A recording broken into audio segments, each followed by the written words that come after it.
This is the Political Spotlight. The political spotlight is a joke. It's more like a political flop. Nobody listens to Bilbrey. He's just a wannabe podcaster. No one takes him seriously. He is a rude, crude dude that will never go any further than broadcasting from his mother's basement. Bilbrey is a wrecking ball for Indiana politicians. Grab another box of Twinkies and generic cola, Bilbrey, And give back to your microphone and your audience of nobodies. The political spotlight is a joke. It's He is like a rude, crude dude that will never go Bilbrey's a wrecking ball for Indiana politics.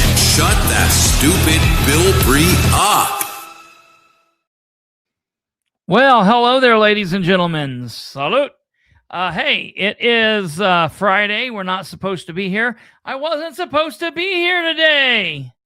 In the words of Clerks, my hair is wild. I'm doing some craziness.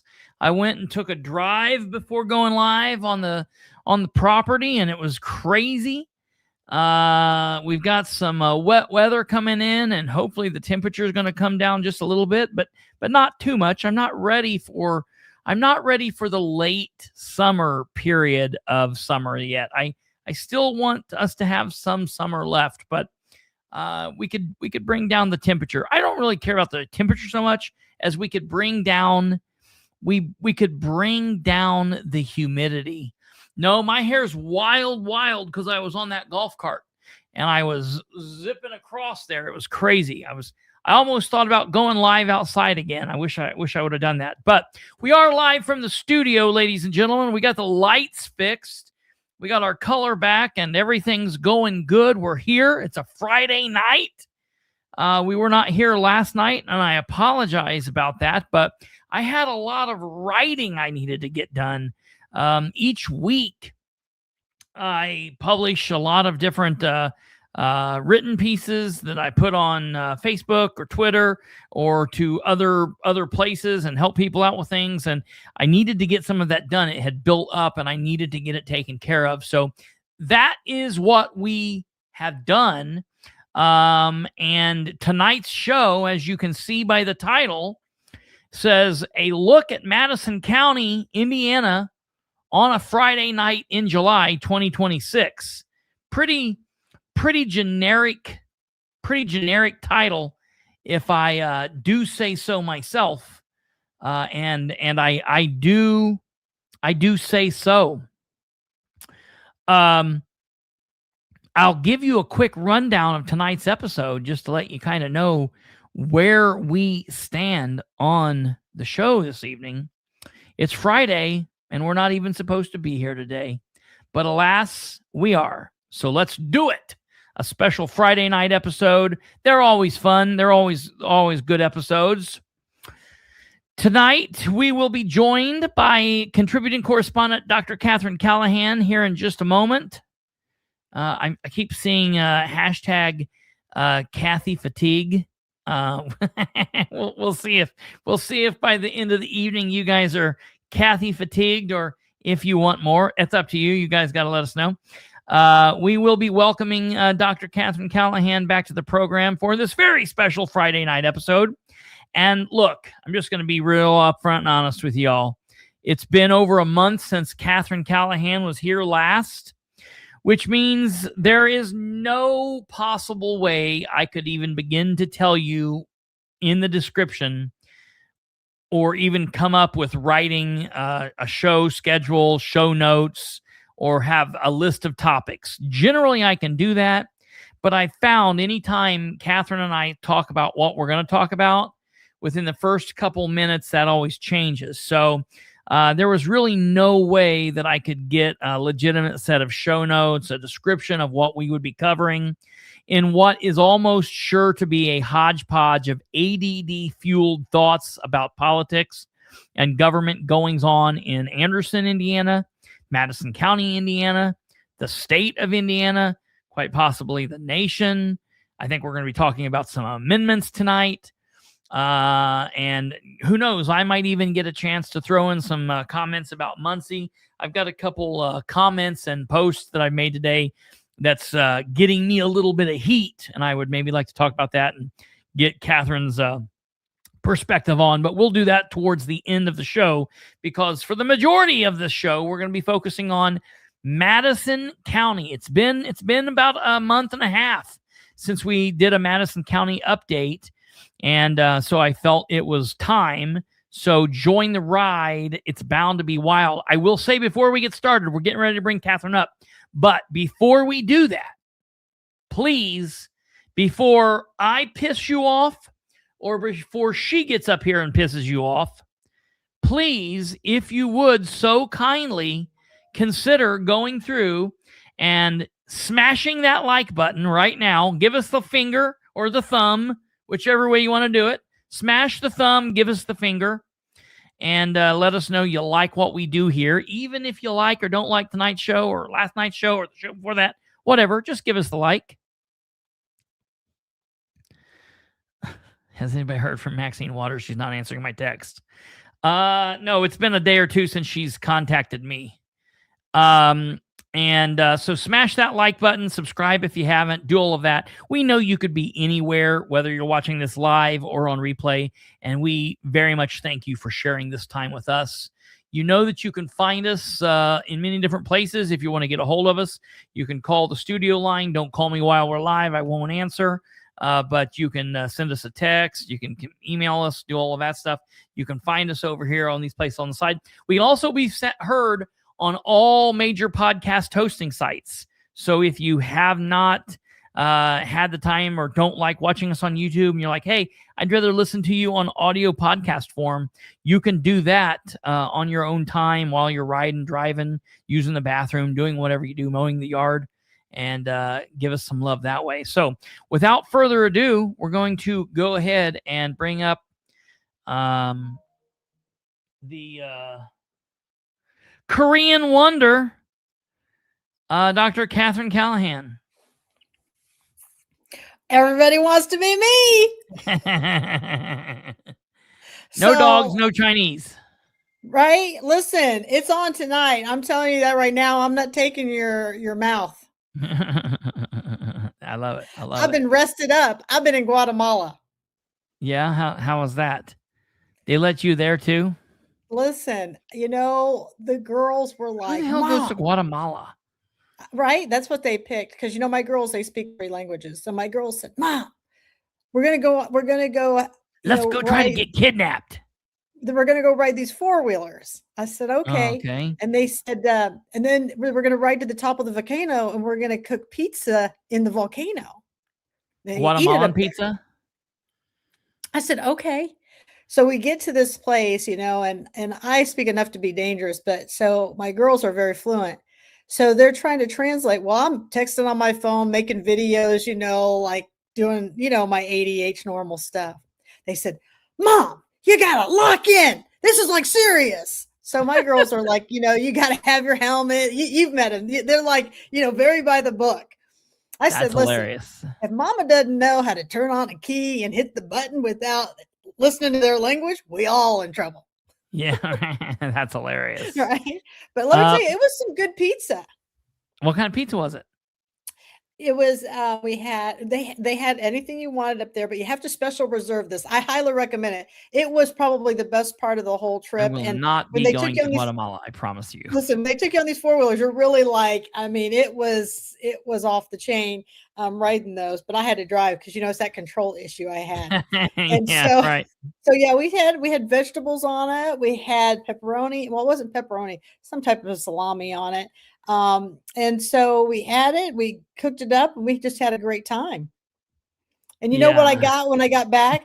Cool. One of my friends goes, I just thought this was a bad idea, but I'm just glad you didn't die. Yeah, right. Get kidnapped. And yeah, right. Because I don't know how many people would. You're the one that pays out the ransoms. If you're kidnapped, I think we'd be screwed. There you go. Who? And then we need you to figure out who is telling the truth. Yeah, right.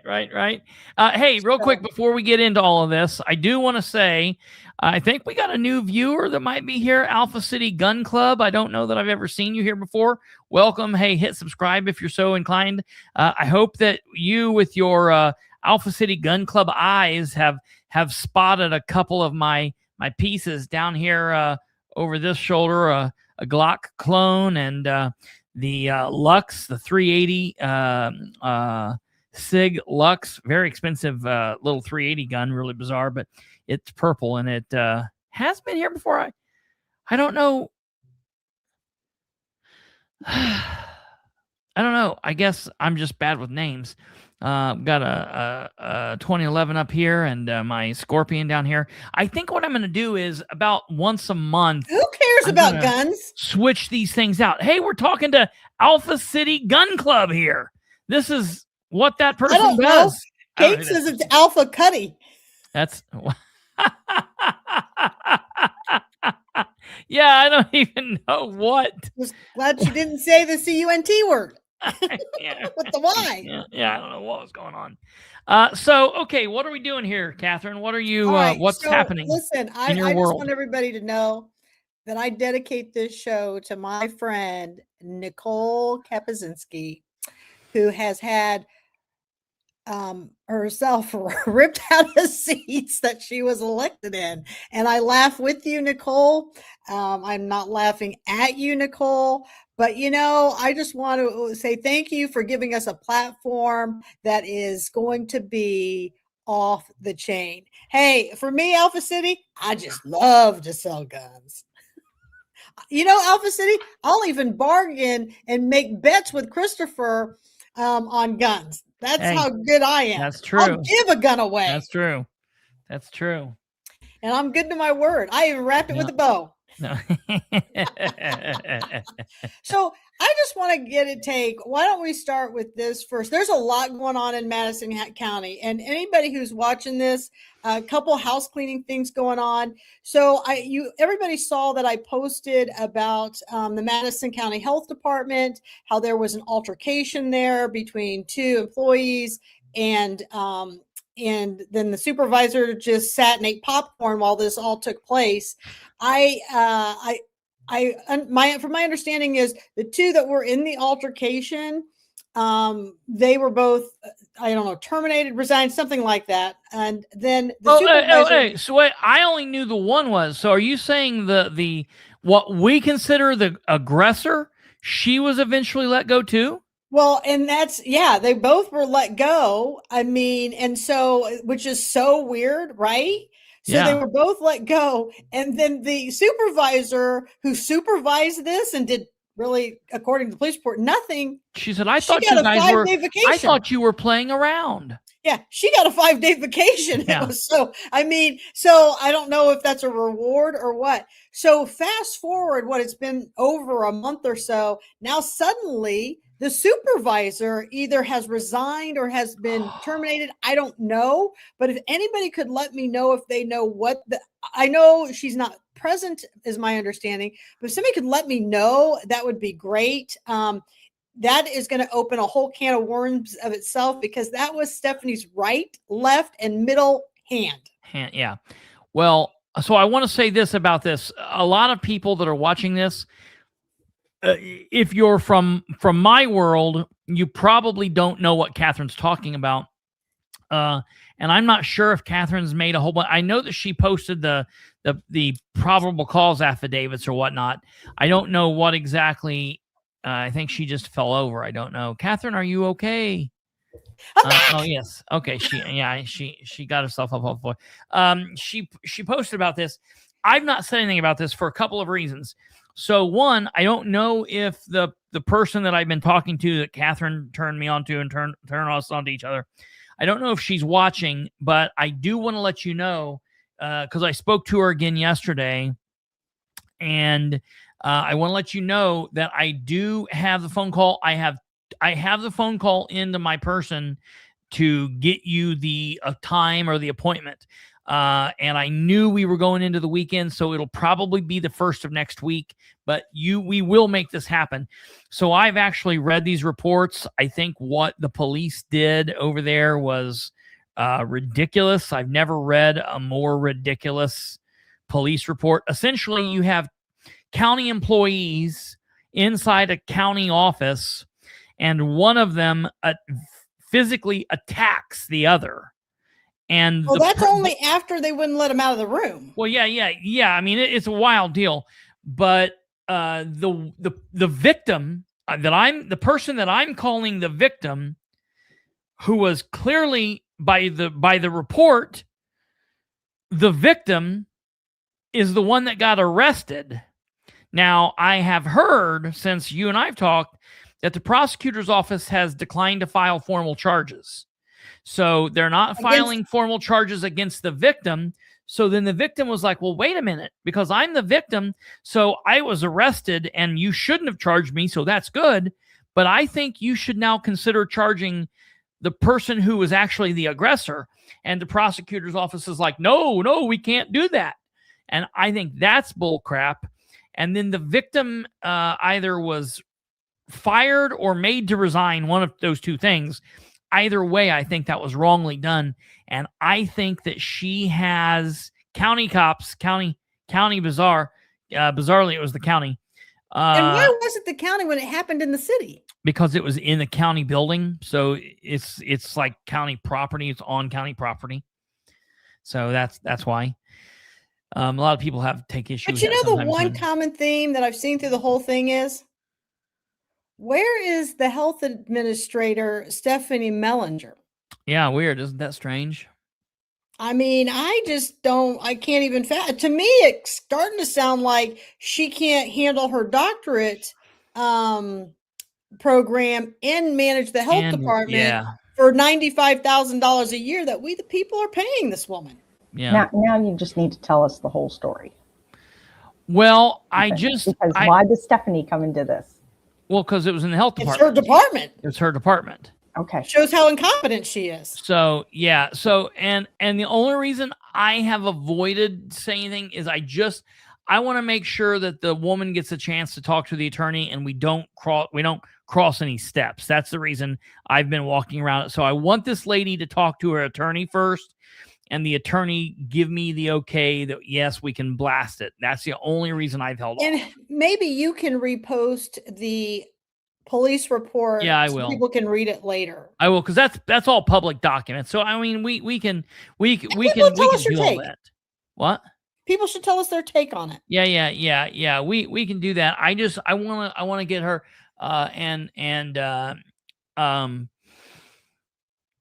it's definitely an interesting situation. And I don't know if she paid bail or not. That's a good question. I don't know if she paid bail. Do you get a refund?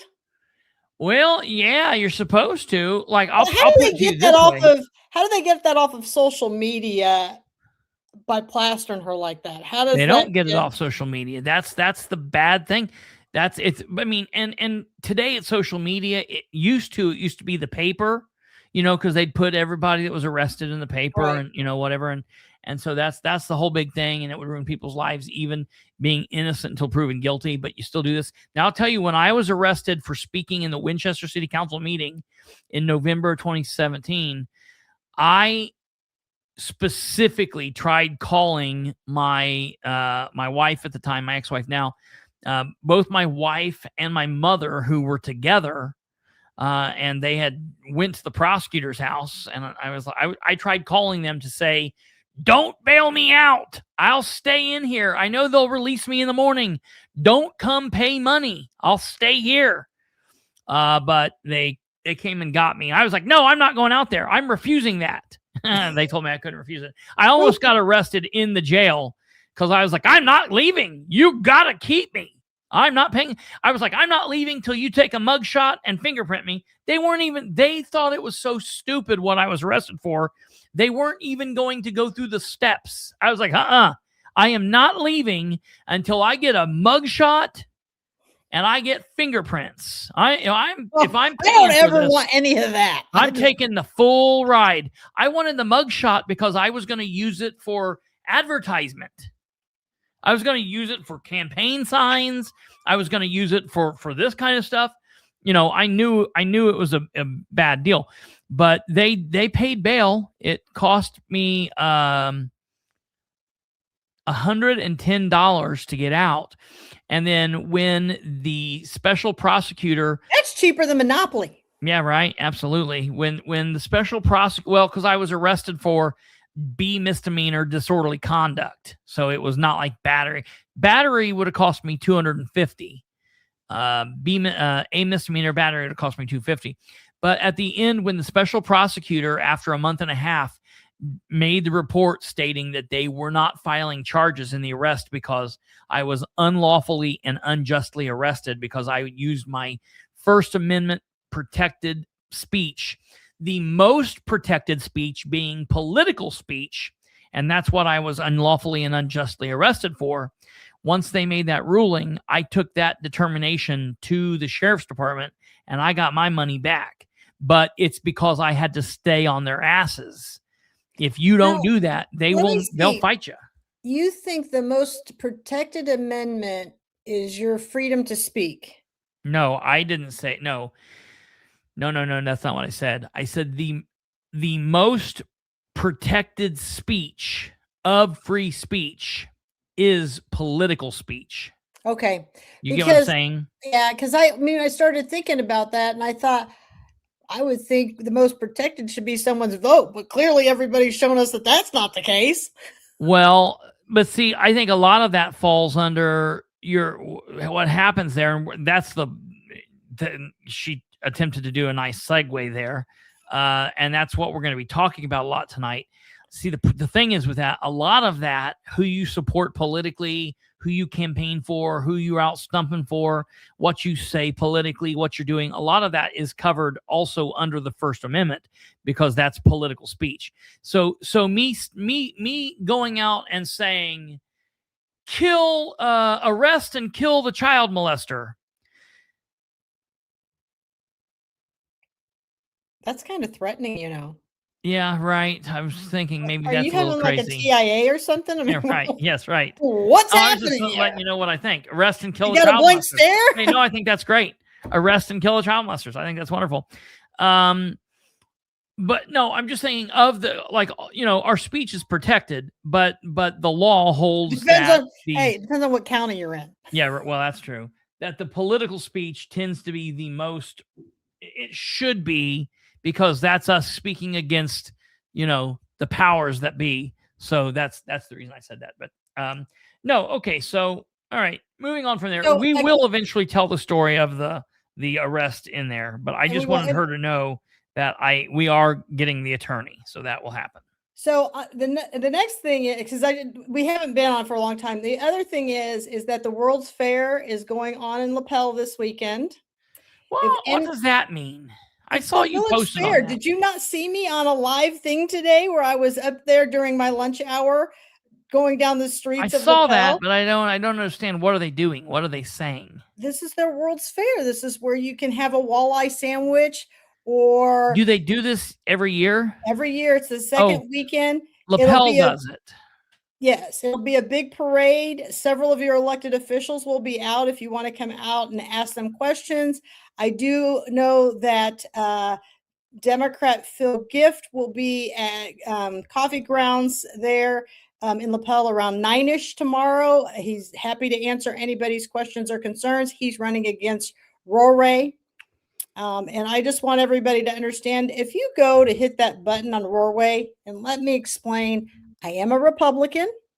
I do vote Republican, but I also vote for the most qualified candidate. I mean, you are a Republican in bad standing. No, I am a Katherine Callahan Republican. I'm an independent Republican. Tell me Republican what Roray has done for us, because to me, she's done Zilcheramo. So Roay's not doing anything. Yeah. So, I mean, come on now. And here's the thing. People are like, well, now you're voting Democrat, you're supporting. No, I'm supporting the fact that Roray needs to go. And the better candidate at this point is Phil Gift. So I want people to understand that he'll be out there. I don't know if he's sticking around for the parade, but do get to meet him. He's a super nice guy. And I'm going to give him a shout out because he's an RN. So go nurses. So that's kind of there. Phil's everywhere. I've always seen him attend public meetings. I've seen him at the county building. I can't say that I've ever seen Roray anywhere. No, keep that in mind.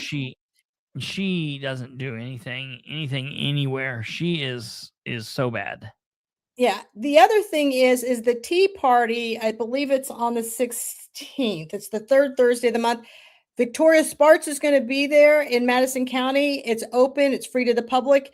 If you people want to speak to Victoria, she has not done anything for me every time I've reached out to her. Yes, she will be there. I think it's like at 6 or 6:30. I've posted it. She'll be there. Ethan Lawson will be there, who's a state rep. And so if you want to come out and ask questions, she'll be out there. So we have that too going on in Madison County. And it's not just for Madison County people. So anybody who wants to talk to Victoria, she covers a large area. I've posted it everywhere. Well, yeah, she can scream at you and yell at you.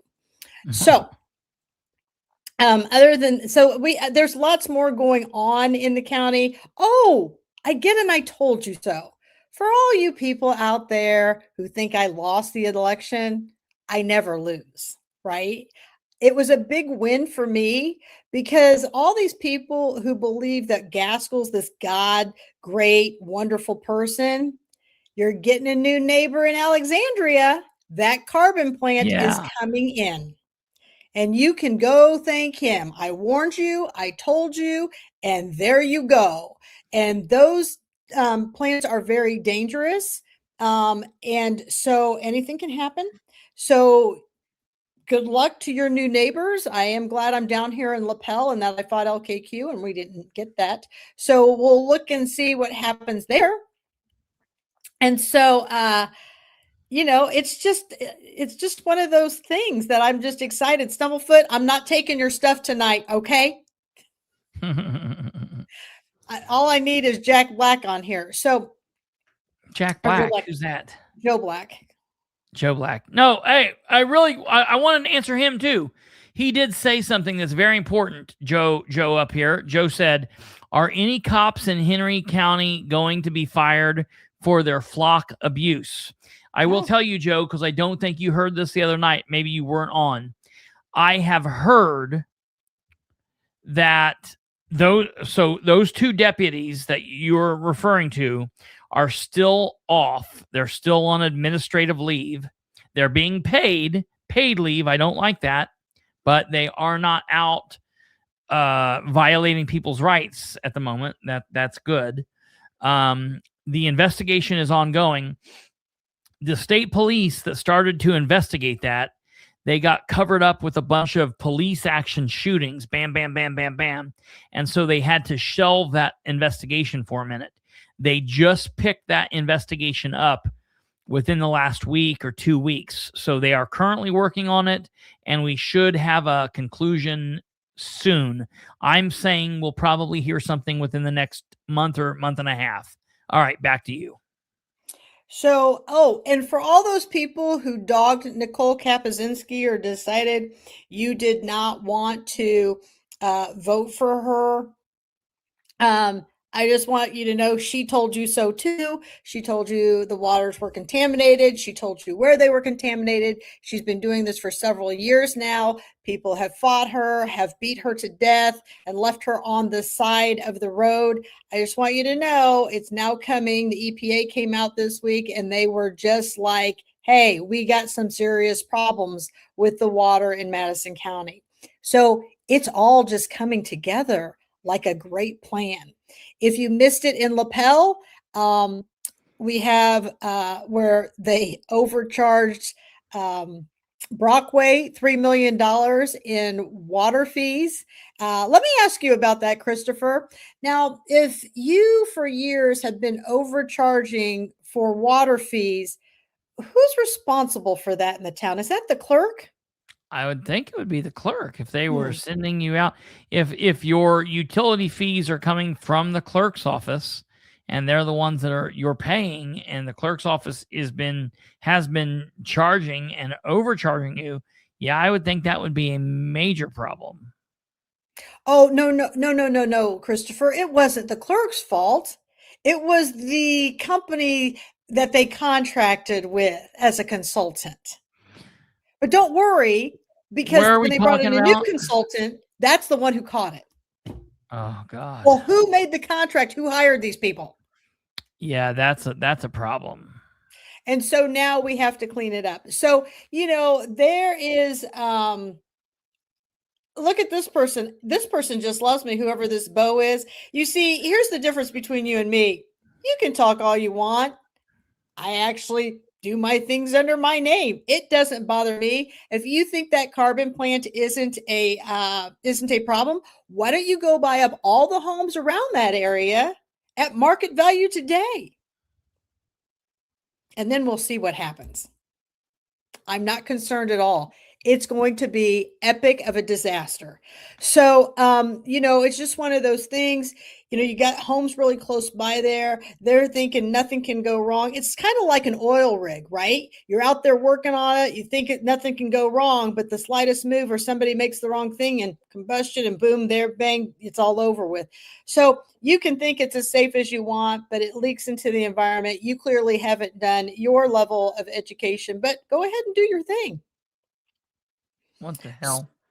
So there's more things coming up, but I just kind of wanted to let you guys know where we were headed with all that. You do still have another chance. You can vote Tammy Dixon, and you can do that against Gaskell. She is also a Democrat, but I wouldn't do another thing for Gaskell because he has done nothing but run this county and other bills and legislatures all the way into the ground that doesn't help anybody in this county or in this state. So that's kind of where I am at with that. And as I want to remind everybody, Kristopher, I think it was very clear in 24 when Nicole, yourself, myself, all proved that the election board can make up ballots. They can shove them through the machines and make those numbers any way they want to. So we will never know if there are fair elections in Madison County. So I just want to put that out there. I think I'm in a great position. I think Nicole's in a great position. And as if you have counseled me before, Kristopher, sometimes it's better for us to be on this side of the podium as opposed to the other side of the podium. And maybe that's where more of our strengths lie. So I just kind of wanted to share all that with you. And I just think it's great. Yeah. I think there's definitely that's one of the things that I thought was interesting. I made a post today that some people didn't like, and one of the comments back to me was like, maybe you ought to get to know this person before you're saying anything about them. And I'm like, I've known this person for a very long time. We're very, very, very good friends. I think you're confused. And then the person's like, you know what you should do? You should come out here and you should run for office. It's not easy when you're just sitting. It's easy to speak when you're sitting there behind a keyboard and a microphone. And I'm like, oh God, like, yes, that's the first time I've ever heard that. I need to get off my fat, lazy ass and I need to actually do something. Oh, wait, I've done that for 30 years. Now I'm doing this because this is where I am most beneficial. So there is a justification and a reason, and we need people to run, and there are people that need to run. I said I would never run for office again, and I apparently lied because I did. I filed last January, and I ran for delegate. I am not convinced at this point that I will not ever run again. I might run again in the future, but at this point, I'm doing what I feel is my strength. That's the thing that people need to do. People need to play to your strengths, and some people, that means running and winning or losing and running again or whatever. And some people, it means helping behind the scenes. Some people, it means writing emails. Some people, it means going to meetings. Some people, it means watching meetings online and giving information to others. We all have a role to play. And the sooner that people find out what those roles are, the better it is. So, I mean, that's the thing. I can play any role you put me in. So it doesn't bother me one bit. So I just want everybody to know that I'm excited because time always tells the story, and we will be able to see more and more as things roll out. But I kind of want to talk about people's amendments and their rights to vote.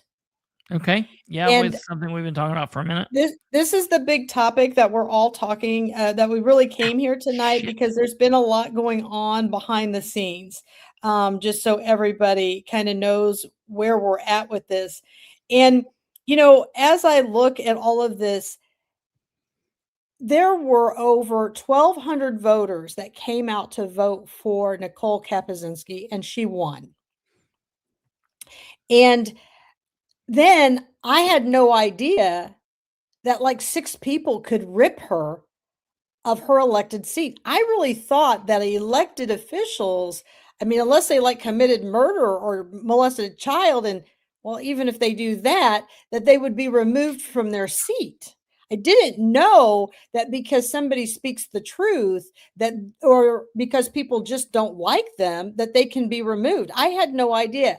And my question here to the audience and to Kristopher is, why are you even putting these on the ballot if you're saying that our votes don't count?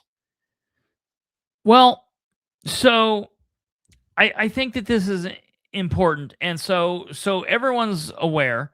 Hey, what Coach Champ, you've called me every name in the book. Here's a news flash. We're not in Canada. We're in the United States. I know that might be tough, but that's where we're at. So here's the deal with what Katherine is talking about. Katherine's talking about obviously the most recent Indiana Republican state convention that was held in Fort Wayne back a couple weeks ago, the end of June, like the 18th and 19th or something like that. 19th and 20th, I think it was. Friday the 19th, Juneteenth. Friday the 19th and Saturday the 20th was the dates of the convention. And we've talked about that. We've talked about the convention and whatnot. However, Katherine has not been on, and we haven't talked about what happened from the Madison County angle. And I think it is important to discuss.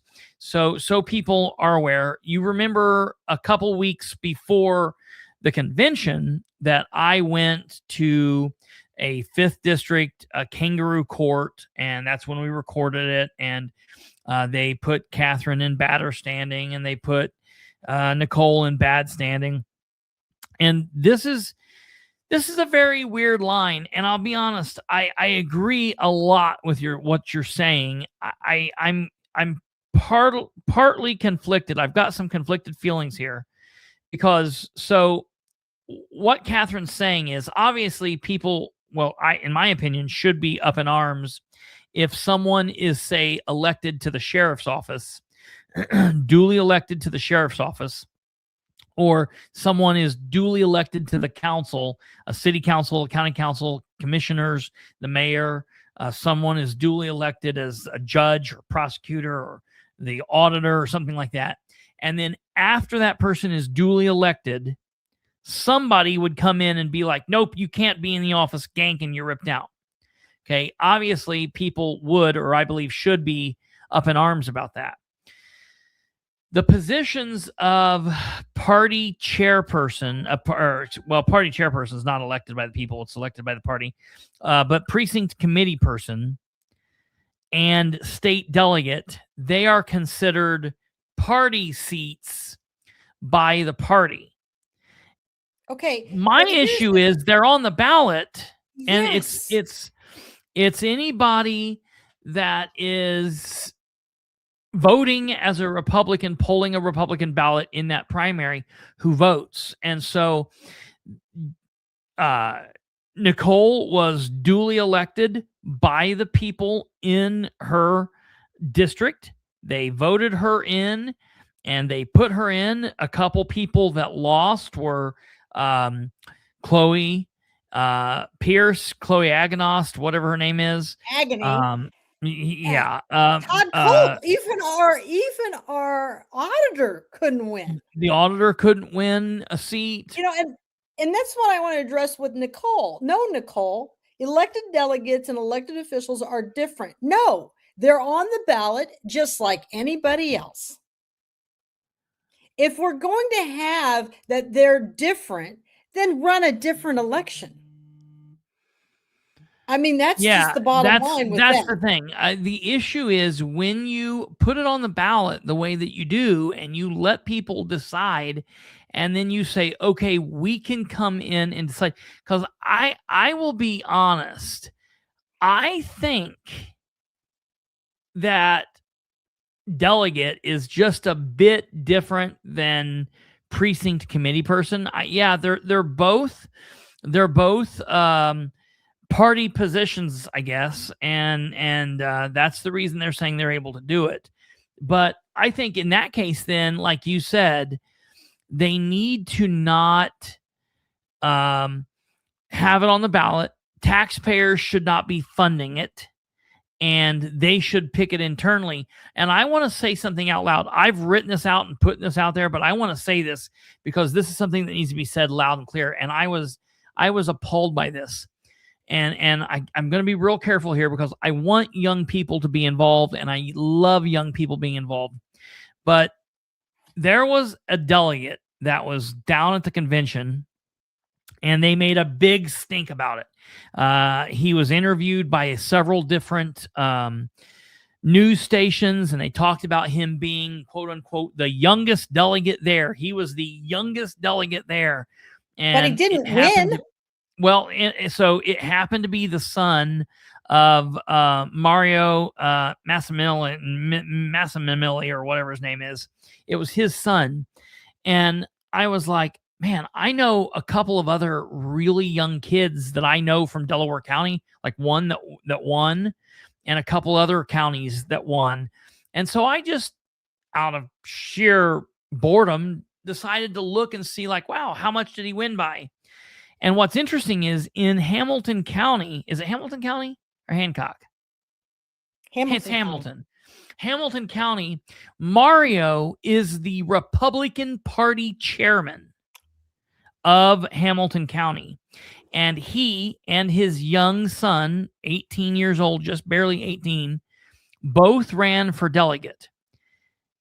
And neither one of them won. They both lost. What kind of a world are we living in where the party chairman of the county cannot win a delegate seat? Like, it's maybe the this same kid thing don't in get Madison it, County. but he doesn't win. Yeah, right. It's like they all go to this special school. Yeah. Russ Willis is just as inept. Yeah, he couldn't win. Same thing. Ed Carroll couldn't win his seat. That's Ed Carroll was beat when he was in Delaware County. Let's talk about Max England. Yeah, and Max England, who couldn't win an actual race, couldn't win a delegate race. Now he's like the third in line, who will be a candidate to an office. They'll put him third in line to the governor's seat. And it's very interesting how this works. So what they did was Delaware County is one of these things. We have 3 districts for Madison County is like this. You have a district where you have all these people, but you only have the top 5 win. The second district, you only have the top 5 win. And then District 3, you need 25 people. Well, 25 people never run in District 3. So what they can do is then they can appoint their people. And so Mario and his young son, not only did they not win, they were the losers, the bottom of the pile. They were the bottom 2 vote getters. Bottom 2 vote getters, just like Todd and Chloe. And so what happens is they get put, and I'm like, they should have went and talked to the young guy that actually won the race. Like, I'm glad that Mario's son's getting involved. Hopefully he won't turn out to be a hack like his dad. I'm sure he will. But I'm not ever discouraging young people to get involved. But I just think that it would have been interesting to talk to a young man who actually would have won his race. And there were those people there. But talking about Nicole, she won. Chloe didn't. Nicole gets booted from the ordeal, and then Chloe's walking around, and it gets out. It gets out that Chloe's there, and people start talking about it. And then Chloe loses her ever-loving mind and starts running up and attacking people. I just heard the other night that she ran up and accosted John Schmidt Oh, from yeah. Mouthwash. I didn't even know she did that. Yeah. I don't know why she would have thought he would have taken a picture of you, Well. of her. She accosted Larry Savage. And now, listen, little small Chloe Aganos is not beating up on these people, but it's just the fact that this is how she acted. And then they want to say that they're worried and afraid of Nicole or whatever, but it's your people act so unhinged. You guys are the ones that act unhinged. I mean, it's almost like mania, right? It is. She's this, and then it's like manic. I mean, like some people would say it's bipolar. It's mania. That's manic behavior. You just flip in like 2 seconds, and it's just amazing to me because this is my conspiracy theory in Madison County. What happened was everybody was focused on the race.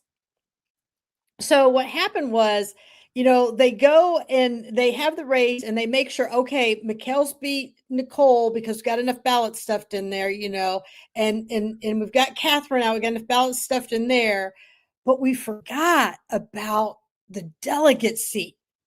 And we never thought Nicole could beat Chloe.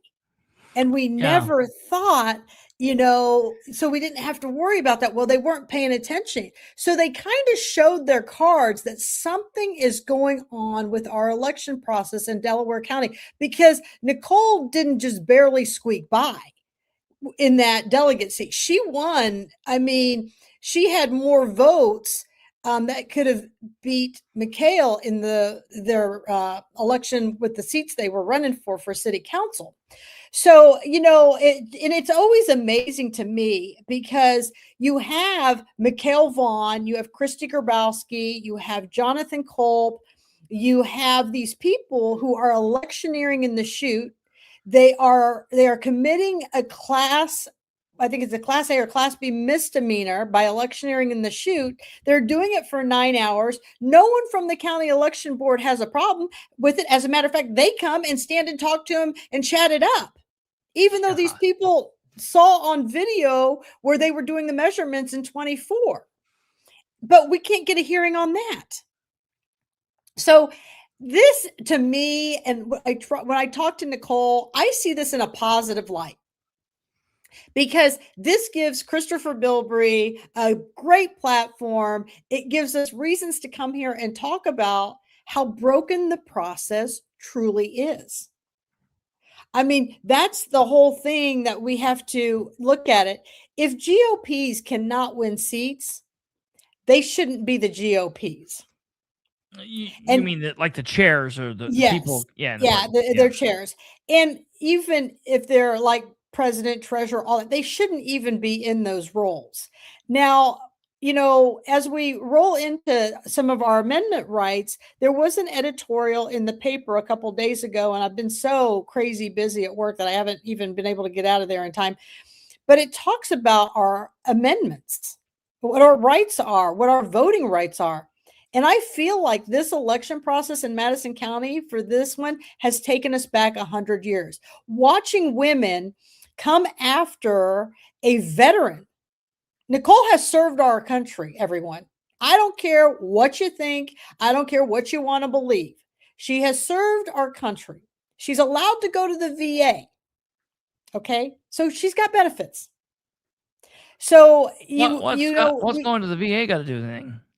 Oh, because everybody says, no, she was like thrown out of the military. And when you're thrown out, you don't get any rights to that stuff, And so she, as people want to talk about her and dog her, drag her through the mud, I mean, it's just ridiculous. And I told Nicole, somewhere along the line, God said, we're going to have to send you Nicole because she's going to be able to take the beating. It's not going to be easy, but she's going to have to take it. So here's the bottom line. Here's the bottom line with Nicole. And it's fair to be fair. And she's mentioned this before. So Kate can jump in here. Don't worry, Nicole. We got one on here running everything I say is lies on this thread. So I don't even think he's talking to you anymore. I think they're fighting amongst themselves, which I love. So okay, I love people fighting in the comments. I love it all. Listen, and we let you go. Freedom of speech, rock and roll. Have at it. Fight amongst yourselves. So Kate can comment, and Nicole's here, so she can comment. So I think I'm not a military guy. Didn't serve in the military. Was a police officer. Didn't serve in the military. So you got like kind of three ways. You can be honorably discharged, which is like what people want. You can be dishonorably discharged, or you can be discharged other than what? Other than honorable. Other than honorable. So now, which means you didn't do anything really wrong. Yeah. But you can't be there. Yeah. So being discharged other than honorable, if you say that and you don't dig into it, okay, that sounds maybe kind of bad, and people could spin that. But really, it's just like me being a Republican in bad standing. Yeah. It's something like that. You can make a big deal out of that, but it's not a big deal. So really, the thing that matters is what? If you get hurt, yeah, and you can't serve anymore, you may get an other than honorable medical. She says there's 4 discharges. That's right. Honorable, dishonorable, discharge other than honorable, and cloudy and yellow. Well, medical. But here's the thing. No. I mean, in D. Johns, she has shown her DD 214. She's put it on social media, and these people have such a hard on for her, they just can't get their erection down. Well, the thing I'm saying with that is, because it's always the guy. In my opinion, it is the thing. It is if you have a discharge that is 6 puppies got it, dishonorable discharge, that's a problem. The other 2 are good. I got general under. Okay, here's what she was. I got general under honorable conditions. Still get the same rights other than honorable and dishonorable. So, all right, general under honorable conditions. So, I don't know if people want to have a problem with that or whatever. I guess have a problem with it, but if they really think she's faking, I know, and she's shown her DD 214. Then you go and you file a complaint, because that is illegal. And I think they've done that. I think they filed complaints and she's been cleared and stuff. So they've done literally everything they can do. They just hope that they say it loud enough that people repeat it often enough becomes the truth. Yep. Yeah. And people don't know, and they'll just assume. And listen, Nicole's a hothead. I'm a hothead. Yeah, right. We all are. I'm a hothead. And so people are like, ooh, look, that's scary. And that's what it is. I mean, that's the thing. People aren't used to people standing up and pushing back, right? And so, I mean, it is what it is. But let's talk about some of our amendments, because I feel like our founding fathers, somewhere, our amendments have gotten gray. Yeah. Very gray. I mean, you keep saying I'm Korean. I was born in Kansas. But let me tell you something. This is kind of interesting. This is a little bit of my family heritage. So my dad died when I was 9. He did serve this country. He was a career military man. And he was 46 when he passed. Was he honorable? Yes, he was very honorable. Absolutely. And I noticed, I went to look for my birth certificate a couple months ago for something. And inside the birth certificate was an article from Fort Leavenworth, Kansas. Oh, okay. Oh. And this article talked about racial kids from Japan and how they are American citizens. And he tucked it away in there. Maybe he had some foresight that this would be some problems down the road. I don't know. But here we are, born here in America, and you're stripping us of our vote, our voice. Like, you literally came in and said, yeah, we don't care. You guys wanted Nicole to represent you. We're going to put these people in. And, I had a senior citizen reach out to me, and she was so disgusted by this. She wrote to Kelly Hewer, and she said, that was a rainy day. I'm elderly. I made it to the polls. And the person I voted for state delegate, you told me I didn't matter. Kelly never responded to this woman. That's not somebody who should even be in a GOP seat. Because while you're saying, they're saying that they're representing us, Kelly should be defending women, saying she won fair and square. But somewhere, fairness, it's not existent. And these amendments, nobody has to follow them anymore. It's the craziest thing I've ever seen. Yeah, it's so crazy. So, I think, I don't know, Nicole, I think Kelly Hewer has filed something against Nicole, which is just crazier than anything. Are you serious? I think so. I didn't know that. If Nicole's listening, she probably will tell us. But I thought there was something about Kelly and Nicole that was going on, and something was filed. I don't know if it's a defamation or an anti-slap. I don't know. It's crazy, the craziest stuff I've ever seen. So I just kind of want to bring up our amendments. What are our rights, and how does the community feel about the fact that you went in, you voted an anti-slap? Okay. So, well, and that's the other thing. So here's the thing, Christopher. You know how Jamie Rittenauer, so you know how somebody kind of made up this story that she wanted a recount and she wanted all this, right? Yes. Because they're going to be cheating. And then she's like, no, it wasn't part of our team. Well, here's the thing. Why would she need a recount? Literally, we as Americans stood by. We watched them negate what we, the people, voted for. They literally took people like Chloe Massalamani, whatever his name is, his son, Todd Culp. They knew they were going to vote for Max. So they didn't need to stuff the ballots. They just stuffed the people. I mean, we should all be outraged by this. It shouldn't be just the people who voted for Nicole. It should be every American who should say, you people have to go. Because now, if they've done it this time and they've gotten away with it, they're going to keep doing it and keep doing it and keep doing it. And so that's the thing. For the people in Madison County, if you were one of the people that voted for Nicole, there's over 1,200 of you.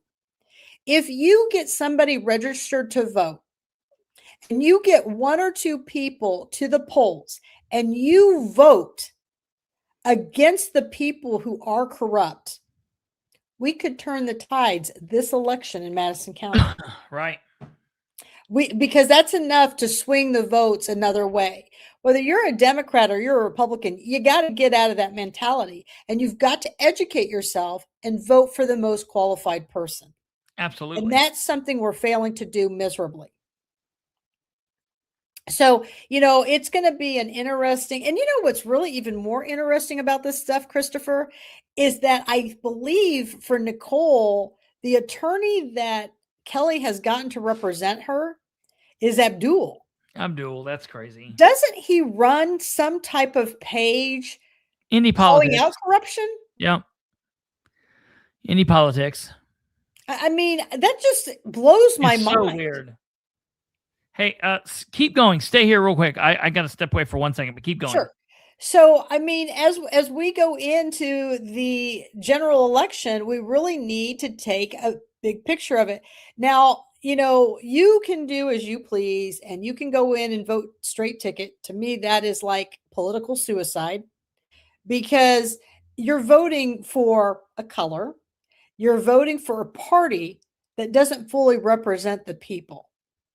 So I want people to understand we've got to start voting for people who are independent. And, Max England, some of you may like Max England. To me, he's an all right guy. I don't have anything against him, but he's not going to do anything to move the state forward. He's not going to do anything to secure safer elections. He's not going to do that. He's going to do what he's told to do. And if that means take out anybody who speaks the truth, he's going to do that for them. Because you see, Max England lives one county over from Madison County. Literally, it would take him 25 minutes to get to our county election board. He's never shown up. Now, if he's not going to show up for the small things, he's definitely not going to show up for the big things when it matters most to the people. And that's the representation we've got to have. So that's, and I don't know a reputable politician, and that is so sad. That is so sad. But with that, Richard, please don't give up voting, because the only way to even expose anything is for us to keep voting and showing that we've got problems. And that's right. They don't have purple on the ballot, right? I mean, this has gone so crazy. And in Madison County, we have no Democrats in any seats. And some of you will say, well, we hate Democrats. They should. Well, here's the thing. Was it really, why do we have a two-party system if we believe only one party should be voting? I mean, that just makes no sense to me. The whole reason is to have checks and balances. The whole reason is to be diversified, and it goes even further than that, Kath. Yeah.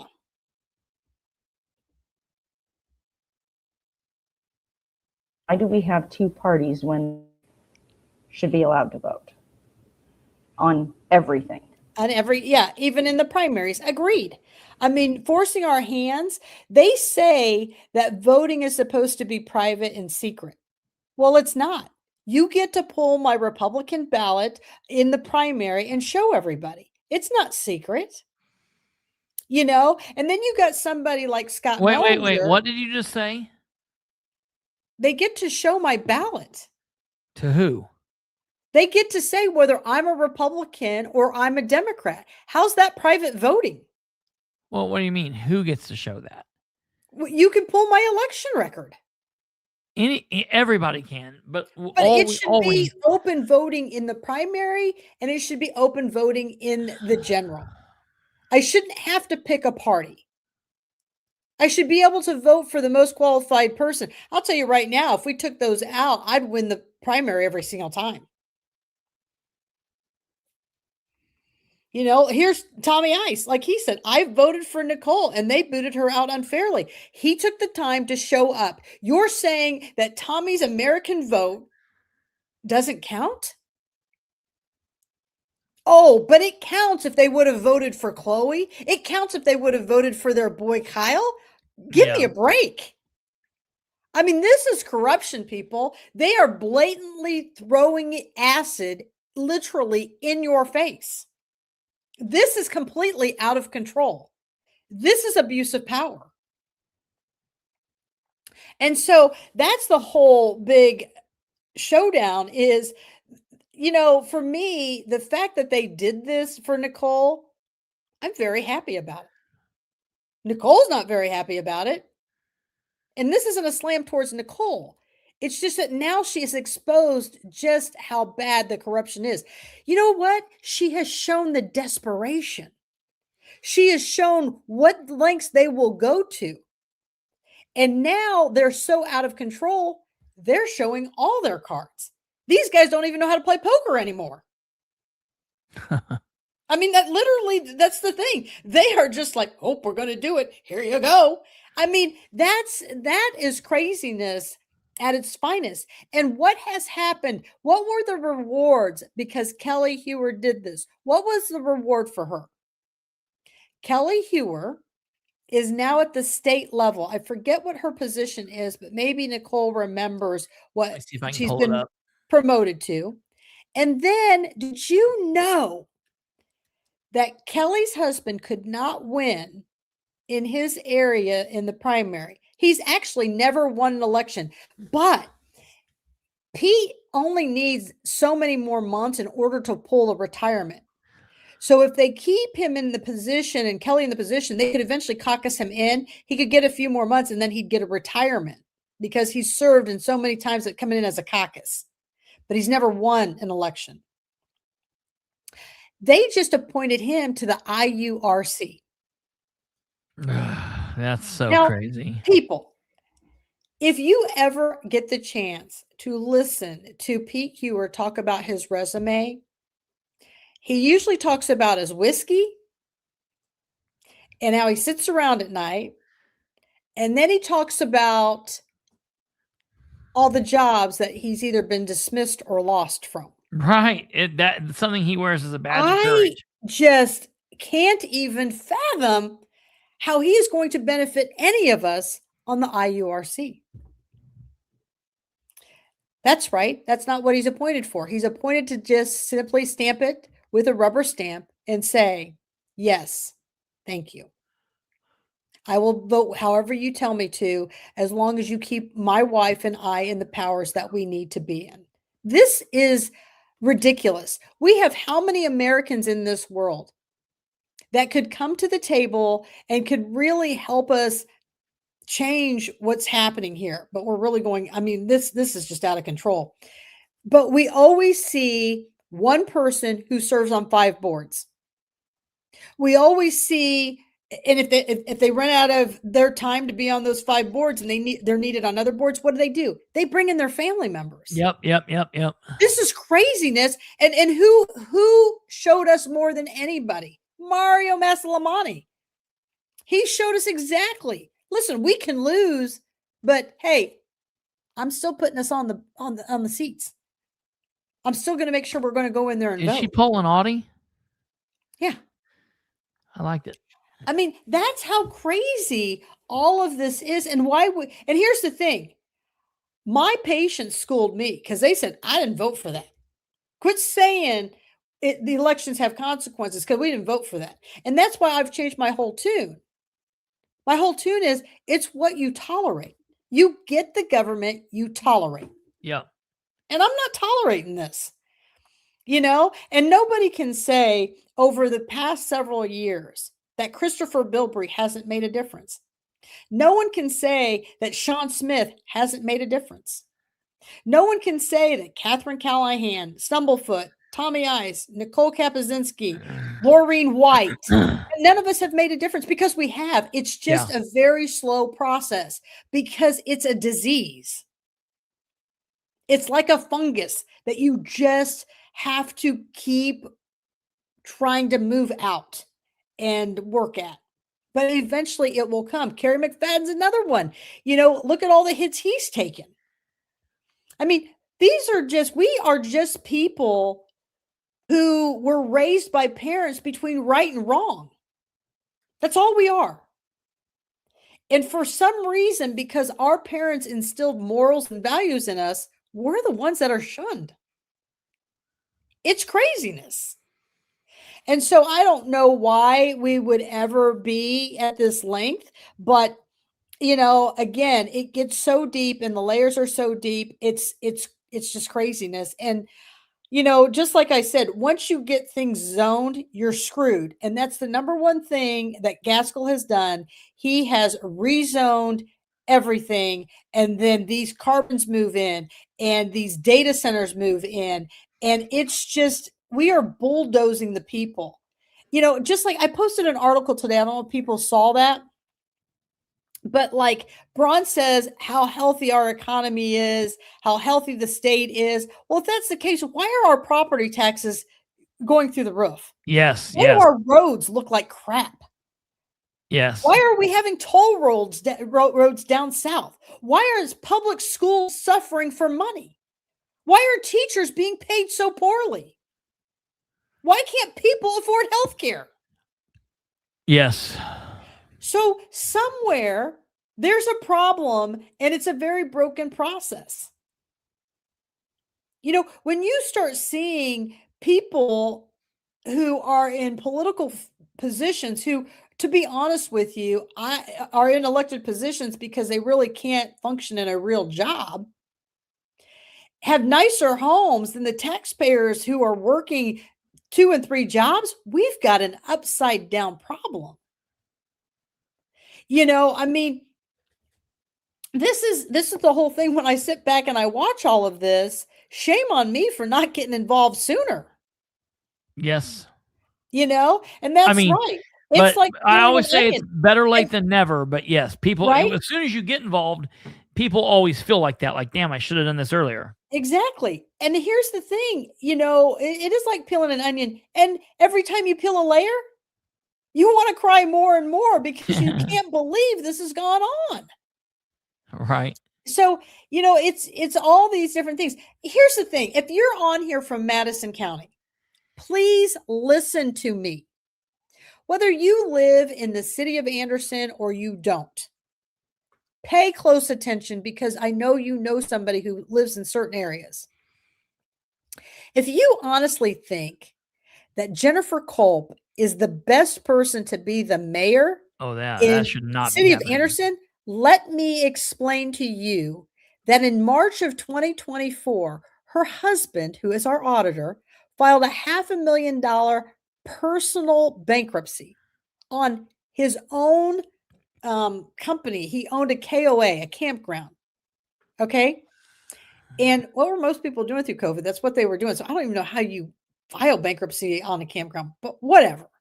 So he files this, but yet he turns around, and I couldn't understand this for the life of me. He put almost $60,000 into a campaign for his race that was up in May. So 2 months later, how do you go from filing bankruptcy, putting it back on the consumer, and then you put that kind of money into a race? To me, the judge should have come back and said, wait a minute here. You said you didn't have the money to pay for this. So shame on that judge. And to me, they've duped the judge, right? So if this woman is not smart enough to bail her own husband out of his bankruptcy for his own company, you think she can get a county back on its feet? Are you kidding me? I mean, think this through. I mean, I don't need any kind of receipts.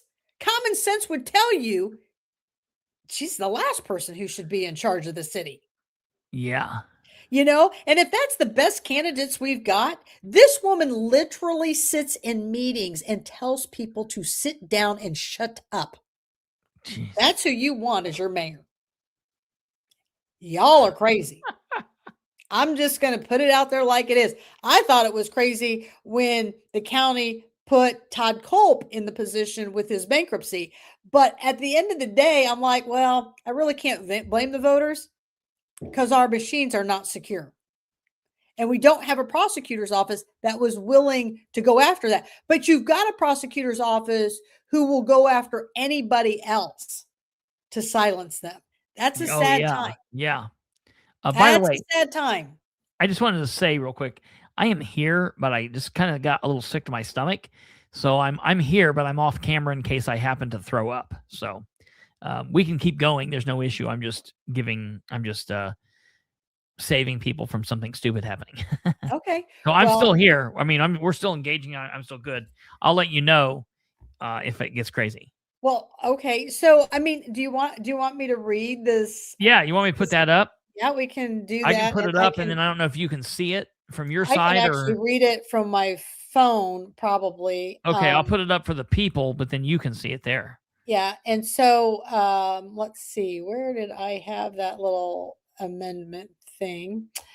So, yeah. So this one, and I'm going to take off my glasses so I can read.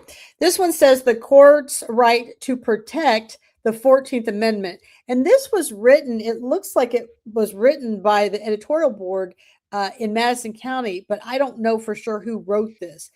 And I don't know that I would have written it the way they did, because knowing what Nicole's been through. It says, in a post-Civil War America, Congress tried to ensure civil and legal rights to Black citizens, particularly those formerly enslaved. The effort led to 3 amendments that built upon one another. The 13th Amendment banned slavery, but didn't define rights or who could be citizens. The 14th Amendment took on that mission. Anyone born or naturalized in the United States was a citizen of the country and the state in which they resided. In short, it meant that Blacks should be treated as citizens, not property. The third Reconstruction Amendment, the 15th, prohibits states from denying citizens the right to vote based on race, color, or previously conditioned or of servitude. Now, I don't know about you, but when they removed Nicole, they took away our votes, not just the people who voted for Nicole. They took away all of our rights to vote, because doing what they did said your votes didn't matter, then it shouldn't be on the ballot. I mean, what would happen if we had a referendum on there and the majority of the people voted no against it?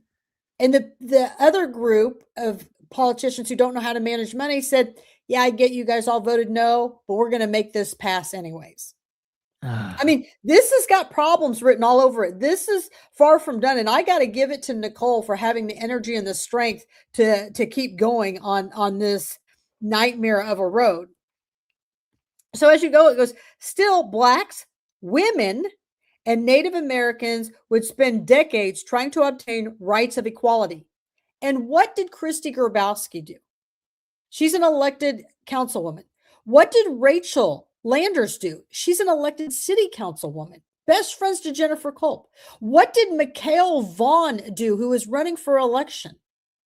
What did Kelly Heward do, the GOP chair for Madison County, or Mario Masalani for Hamilton County, or Jessica Piper from Delaware County, or Darren Reese from Grant County? What did they do? They took us back 100 years and they said, first of all, Katherine Callahan is Asian. Get her out and make her an example. Because you know why? We don't want to hear her voice. Because what is that you sometimes say? If the truth should kill them, let them die or something. Yeah. I mean, what's wrong with the truth? I've never known that to be a problem. So now you've got, and then that wasn't enough. So now they want to come back and make another point. So now you take Nicole out, a veteran. I mean, you are literally taking people who have served the community, who have served our country, and you're saying, yeah, just because we don't like you, you don't get to stay in this political party. You don't even get to be the voice of the people, even if they vote you in. I'm telling you, if Nicole would have won her seat, which I think she did, they would have drummed up some cockamamie crap. And it's the same with me in order to do anything to get her out of that seat. Yes. But you've got someone like Micah Beckwith running with the pastor and his kid, and nobody does anything. I mean, these are the craziest things I've ever seen. And I don't think Micah has a chance ever coming back for that seat. No. And so it goes on and it says, still blacks, women, and Native Americans will spend decades trying to, the 14th Amendment, guaranteed of birthright citizenship, has been controversial up to the present era. In January of 2025, President Trump issued an executive order to bar citizens for children born in the United States to mothers who were unlawfully in the country, and if the father was not a U.S. citizen. Trump also denied citizen status to a child born whose mother was lawfully in the country, but on temporary status, and a father who was not a U.S. citizen or a lawful permanent resident. Estimates suggested that Trump's order would have affected more than 250,000 children born in the U.S. each year. In an effort to protect those children, the ACLU was joined by other affiliates in the class action lawsuit, Barbara versus Trump. The president was dealt a worthy defeat when the Supreme Court ruled 6-3 to uphold birthright citizenship. It's appropriate that the June 30th decision came just a week before America celebrated the 250th anniversary, a time when we expressed appreciation for our collective history and sought optimism for the future of this nation. Something that the 5th District, Mikhail Vaughn, Kelly Heward, Christy Grabowski, Rachel Landers, Mario Masalamani, Darren Reese, and Jessica Piper stripped all of us. These people believe that they are stronger and have more power than our founding fathers and the Supreme Court. So it says the Supreme Court didn't end the debate. In fact, in his dissent, Justice Samuel Alito wrote that the decision would allow citizenship to be confirmed on children of birth tourists, women who become to the U.S. solely. It was cut off. Sorry, you guys. Let's see here. Where did I leave off? Okay, so it says, what about children who never know their biological parents? Can we guarantee citizenship to infants found in fire station, safe haven baby boxes? What about tourists and births? Should these children be shown the deportation door? To overturn birthright citizenship would upend more than a century of American policy. Now, birthright citizenship, 1,200 and some people had birthright citizenship to vote. And that group of people stripped everybody of that vote. I mean, if you think about it in a big picture. So earlier this year, the National Archives Foundation and More Perfect, a partnership of Presidential Centers and Democracy Foundation, announced that the 14th Amendment was our nation's most significant document. The 14th was intended to go a long way toward firmly and positively addressing the divisions of our post-Civil War nation. We are to share our country with those born into a U.S. citizen. A U.S. citizen is to obey laws and defend the country against enemies. When we embrace the notion, we are joining 320 million U.S. citizens and reaching for a more perfect union. The Supreme Court's opinion reminds us of the privilege of the U.S. citizen and that in order to be beneficial members of this nation, we should extend the privilege to others. Fine. But what about the American citizens whose voting rights were stripped of them in this past primary? And it's not just Madison County. There are other people throughout the state that won their seats and they too were ripped of their areas. So you could technically say, now, Katherine, you're reaching, but am I really? I mean, we're United States citizens. Do we not have the right to vote? Who has the right to take away our vote? Well, guess who? And you gave them power because they're going to keep doing it. And they've been doing it for a couple of years now. There's other counties that have been fighting this. So my big thing is, what's the purpose of having amendments if we're not going to be able to follow? And you know what the bigger thing with all of this is? What? What's unfortunate is, unless you can lawyer up. Oh, that's right. You get away with it. Yep. That's the bottom line. Until we lawyer up, they get away with it. Absolutely. So I'd like to see what some people think of these amendments, but I just really think that this is craziness and it's just abuse. And Tim Funk, blue wave. Listen, it may be a blue wave, right? But maybe it'll be a purple wave. I don't know. But what I can tell you is it shouldn't be just one wave. It should be a multitude of waves because we have so many different people we need to represent. If we all have the same mentality, how do we grow? How do we do better? And how do we care for one another? I mean, this whole thing of what Jessica Piper, Kelly Hewer, Mario Maslany, I want to call him Massengel, but okay. Darren Reese, Christy Grabowski, Rachel Landers, Mikhail Vaughn, what they have done is taken us pre-Civil War. And what's going to happen? They are igniting a civil war. It is coming. And then you want to blame the people? I mean, people are going to get upset over this. And so that's the whole thing is some can say, Katherine, that article is just about citizenship. Well, that citizenship allows you the right to vote. So that's just the facts of the matter. So, whatever's going to happen is only going to be because the people tolerate it, because you're not showing up at the polls, you're throwing up your hands and you're giving up. You can't give up. Yeah. And you can't give in. Right. So, this will be interesting to see how all this works out. I am interested to see how these data centers are going to play out because I think they're coming. And that's exactly right, Tim Funk. We need new people in the office, ones that are there working for the people. I mean, when you look at Madison County's election board, you see Michelle Daniels will spin anything she can And Christopher, I don't know if you saw this, but 2 meetings ago, Michelle Daniels, Rebecca Crooms, once again, Rebecca Crooms says, "Can you show me that law?" And Michelle's like, "Well, it's my law. I mean, like, I mean, I don't know. I don't know where it's. I can't even hear you. What are you talking about, Michelle? If you think we're morons, you're the one that looks like one. Yeah. We Yes. get it. You took your page out of Russ's book, and you're just as corrupt as the rest of them. We're on board. We see it. But you don't get to make up the rules, and you're not playing with a bunch of dummies." And then you've got an attorney on there.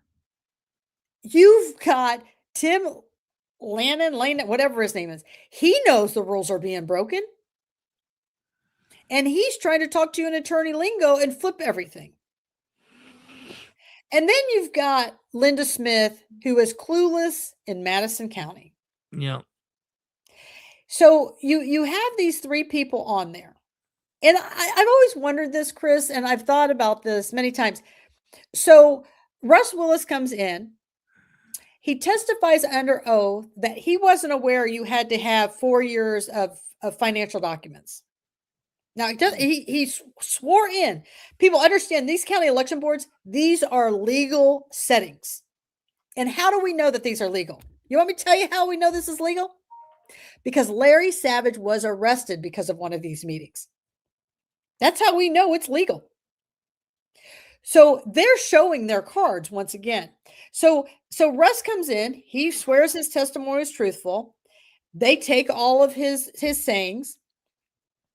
He then comes back, gives them 5 years of amended financial records. Not 2 years, 5 years. Well, how is that? You swore under oath that you didn't know you had to keep 4 years worth. You swore under oath that you only kept 2 years. So technically, if we could find a prosecutor or somebody who would actually take this case, or the Indiana State Police, does that mean the county election board accepted falsified documents? Because he admitted it. God. I mean, think this through logically. They took records that they know he falsified because he testified, and they accepted it. So these are the things when you go there and vote, and when people want to talk about myself, you want to talk about Kristopher, you want to talk about Nicole, knock yourselves out. Because the Kool-Aid you're drinking is full of poison. And this can't last forever, Kristopher. Yeah, right. It can't. And no matter what anybody thinks, Right. It can't last forever. You are eventually going to get people in there who are going to say, stop. And what's unfortunate, I think I was reading an article somewhere that it's like 95% of people go in to being a politician or elected official with the thought process that they're going to do the right thing. And about 92% of them coming out doing the wrong thing. And it's because once you start making deals with the devil, you can't get away from it. And that's what becomes dangerous. Yeah. So those are the kind of things that, as we sit and we talk about those things, I just want people to think bigger and bigger and bigger. And, my big thing is, how do we get through this? Because you've got your own corruption over in Delaware County, right? So you've got nepotism crazy over there like we've got over here.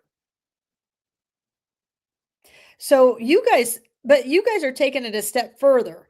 You're actually are you putting some like ordinance together or some resolution together that's saying certain people can't serve on committees? Yeah, in Muncie, at this last Muncie City Council meeting in July, one of the city councilors put together an ordinance, Ordinance 1426, stating that the Ridenour administration, so city government, we have anywhere from, and I'm talking all elected officials, appointed officials, department heads, full-time, part-time, things like that. Those people cannot serve on boards and commissions for city government. Nothing stops them from saying they can't serve on state boards. Nothing stops them from saying they can't serve on boards in Delaware County. They just can't be the mayor's secretary and serve on the redevelopment commission anymore. And that stuff's been happening because clearly doing that could set you up for a situation where she's never going to vote against his will. You know what I mean? Yeah. So that's been going on. Now it still has to pass. It still has to get voted on and passed next meeting, which will be in the first Monday, which will be Monday, August 3rd, coming up. But it did pass the first reading. It's pretty disgusting, and it's pretty sad that you have to make these rules in order for people, grown adults, to do the right thing. I mean, I think to myself, that's just common sense. Right? I mean, honestly. I mean, why are we wasting the precious time to vote on something like that? You can't literally say, this is a conflict of interest for me to sit on this board because I'm the mayor's secretary, right? Or, hey, this is a conflict of interest because I'm stooping one of the council people. Hey, this is a conflict of interest because that's my sibling. I mean, I can't believe that we have to write this stuff out for people. Absolutely. It's so disgusting. But again, what is the main problem?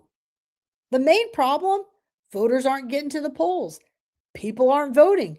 People are afraid to speak up when corruption is taking place. You know, I mean, that's, and I get it. Believe me, I get everybody on that's watching this. I get it. I get it. The amount of hits I take, just like this person, Bo whoever. Listen, this person can't even be their real name. But they can sit here and say, please show me where I've ever lied. I mean, I live for that moment because I put up the receipts just like Kristopher and Kate and Nicole do. I mean, you know, I guess lie is whatever your interpretation of it is. And exactly right. It's what we are tolerating. And when you say, well, I've done my civic duty to vote, does it just stop there? Is it your civic duty to say, let me go knock on a couple of neighbors' doors? Yeah. And just like Tim Funk, if he's watching right here, let me tell you about Tim Funk. Tim Funk took it upon himself to make a choice in this last election. And he chose to support who he felt was the most qualified candidate. That was a tough road for him. And it does separate it. Rebecca Crooms is another one. It cost her an election because she chose to support who she felt was the most qualified candidate. And I know everybody's watching and they're seeing these outcomes. They're seeing the backlash from all this. Yes. But there's more of us than there are of them. Yeah. Don't be afraid. Fear has nothing to fear. Because we got to get to the other side of this. And so that's the whole thing with all of this. I mean, if I want to be their punching bag, I'll not be your punching bag. The more they come after me, Kristopher, the more we say, well, we're on the right track. Absolutely. You know, you tell me that the First Amendment is, you know, political speech is the most protected. Is that not what you said to me earlier? Yep. I didn't say that. So, a lawyer said it, but yes. So why am I being punched? Because I supported the most qualified candidate. Right. Evidently, it's not that protected now, is it? Who in the hell gave them this much power? Because I didn't. You got to fight back against that. Yeah, I didn't give them that much power. And you know why I'm not giving them any more power? You honestly think these numbnuts are going to summons me to a meeting? No, they don't have that much power over me. I'm all about, if Christopher wants to go and cover it, absolutely. Yeah. But you're not going to summons me somewhere and tell me I have to be somewhere because I chose to support or vote for whoever I wanted to do. Who are you? I answer to 4 people in this world. It's my mom and my 2 daughters. And to me, it's God. If you have a higher power, that's fine. But that is right here is the mentality you have to take that Tim Funk is right here. You can't take this. They can KMA. So that's the whole part with all of this. This is out of control. And so I'm excited to see what Nicole's going to bring to the table with all this. I'm excited to see. I want to tell Madison County, I was never more proud of Madison County than in this last election. I was so crazy proud of this county. Because when you put Jonathan Culp in last place of sheriff, you know what I said? Oh, the gates of heaven have opened. Yes. Right? And why have they opened? People are listening. People got on that bandwagon and they were listening. And they were sharing and they were putting information out. And it's coming. Don't give up any type of hope. Be excited about what's coming. Sure, we're going to lose a few. Sure. But in the meantime, we're going to expose mountains. I mean, that's the whole thing. I was very proud. And people, people often say, is anybody really listening to Kristopher? Is anybody ever really listening to Katherine or, Nicole or whatnot? Well, here's what I know. After that election, somebody's listening. And I was so proud. And so those to me are the wins. And I'm going to be honest with you. I don't really know what I would have done, Kristopher, if I would have won. Right. Because I have a very, very busy practice. Would I have gotten it done? I would have gotten it done. I probably would have had to hire a provider and really maybe 2 providers, but we would have gotten it done. But that's what I'm saying. We are getting there. I'm very positive about all of this. I was very proud of everybody. And I just thanked everybody for the opportunity we've had. Right. Yeah. Yes, absolutely. Yeah. I mean, this has been great. I think the pressure you put on when you go to meetings, and like I tell people, when you go to meetings, please go to the podium. If they tell you to sit down and shut up, don't be upset. Don't be upset at all. Because that shows another layer of corruption. Jennifer can run for mayor. I think I ought to put my name in the hat. Listen, as a Democrat, I mean, this is how crazy. I don't even know why a Culp family member would think that they can do this. Hey, Madison County, do you know that we somewhere in our budget, we pay like $300,000 or $400,000 in the auditor's office in order for somebody to do the books, a consultant. They don't do it. They are literally just a seat that you're paying anywhere from $70,000 to $90,000 a year with full benefits, and you're going to pay a retirement. That seat it's not supervised for them. It's not run by them. Half the time, if you watch Todd at the podium, just like Rick, they don't know what they're explaining because they didn't put the documents together. That's why they don't put the stuff online. That's why they don't want you to have the records because they don't know how to explain to you what you find. What should have happened from our forefathers is they should have put something in there with some minimal qualifications. Listen, Todd Culp has a degree in forestry from Purdue. from his resume, it doesn't look like he's held many jobs. Rick Gardner, what has he done in his life? I mean, literally, when we took office in the coroner's office, he was selling tables inside the auditor's office, and they were tables set up, they were using them, and then on there it would say, if you want to purchase this table. We're like, that is so illegal. And sure enough, we come back in a couple of weeks, and those tables were removed. This is why these people hate us, because we're taking away their predator skills on the taxpayers. You don't go into a county building and sell your products. That's just craziness. Somebody said the other day that they were in a hair salon. And in that hair salon, my name came up. And they said that Katherine forces people to sign petitions in her office. Nobody has to sign anything in my office. Are the petitions there? Absolutely. That is your choice.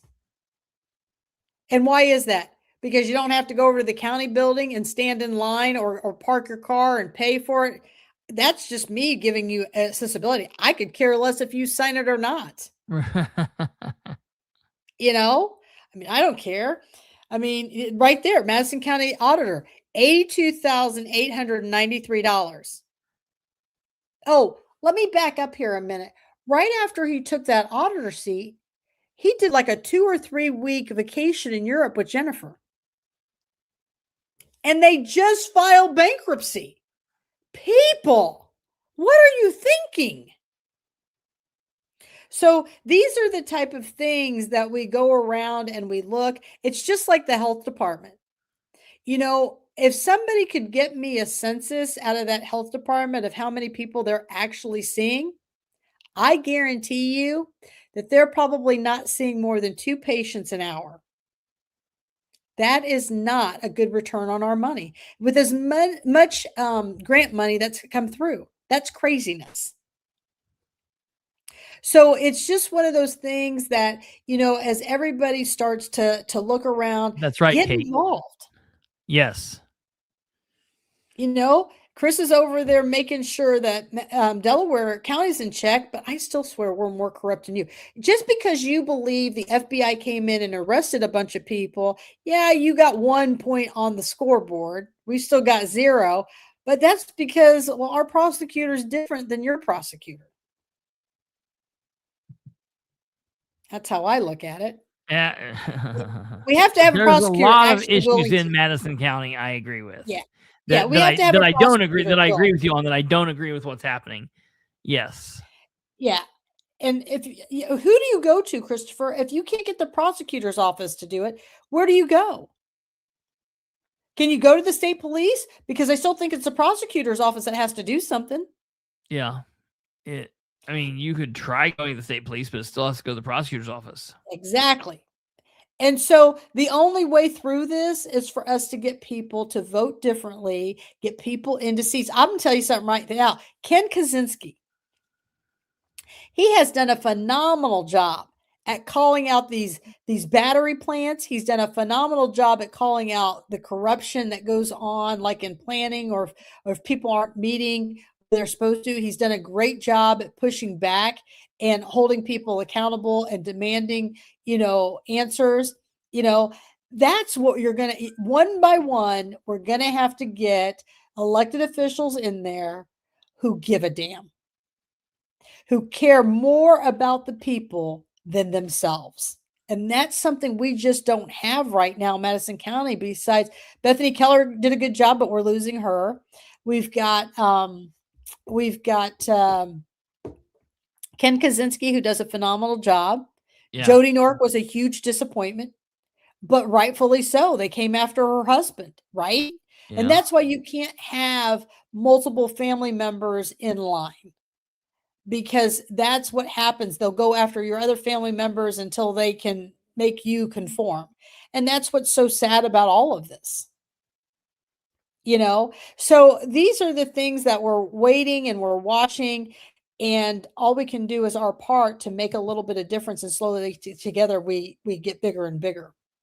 You know what I wish, Christopher? I wish that we had access to history or government teachers and econ teachers, and that we could go in there and share with them, why you need to register to vote. And if I were a government or econ teacher, every election they would have to pick a candidate and they would have to research them and then present to the class why we should vote for that candidate. And then they have to work the poll for that candidate. And they watch all of this, and that's how we get more and more young people involved, And I will tell you, in Lapel, I want to give a shout out to the kids at Lapel High School. When you guys come running by me in the yard, when I'm out there standing in the yard doing my sign, or you come in for a sports physical, I am so touched when you say you're the girl on the sign. And they're like, we researched you and we voted for you. Or when they run past me and they give me a thumbs up saying you're exactly who we're voting for. I'm very touched by that, because I don't know how you guys are getting your information. But if it's the parents, kudos to you for educating your kids, getting them registered to vote as seniors in high school. So, these are all the great things that we all play a role in. Yeah. And so that's kind of, there's so much more going on in Madison County.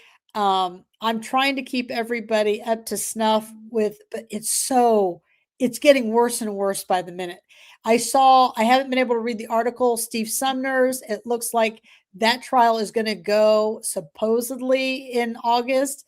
I don't know, because that Cincinnati, that cop from the city of Anderson, he's Mark Lowler's, the previous mayor's stepson. Yeah. And his keeps getting pushed and keeps getting pushed and keeps getting pushed. So it'll be interesting to see what they've done with Steve. I don't know why this has gone on and been dragged out. And then with, what's his name that murdered Chenevez, it looks like they have ruled that he is competent to stand trial. Yeah. So will we see all of this play out before the November election, or will these all get kicked until after the election? Andrew's in his seat. To me, here's the story, Andrew. You do not need to kick this can down the road with any of these. Nobody's running against you. You go in and vote for yourself. You've won. Yeah, right. Done. Yeah. You're solid for 4 years. So can we just get these done, save the taxpayers some money, and let's move on? Right. So that's kind of what's going on there. I'm excited to see us go into the election. As a reminder, 29 days before election, you cannot register to vote. So please get people registered to vote now. If they will be 18 before the general election, they can register to vote at 17 right now. So these are big things. I know most of you are seasoned people on here, but if you can do that, that'd be great too. If you get one person registered to vote every election, by the time you're 90, just think how many people you registered to vote. I look at it that way. Yeah. So other than that, do you have anything you want to talk about Muncie? I just wanted to, the only thing that I wanted to bring up really was that,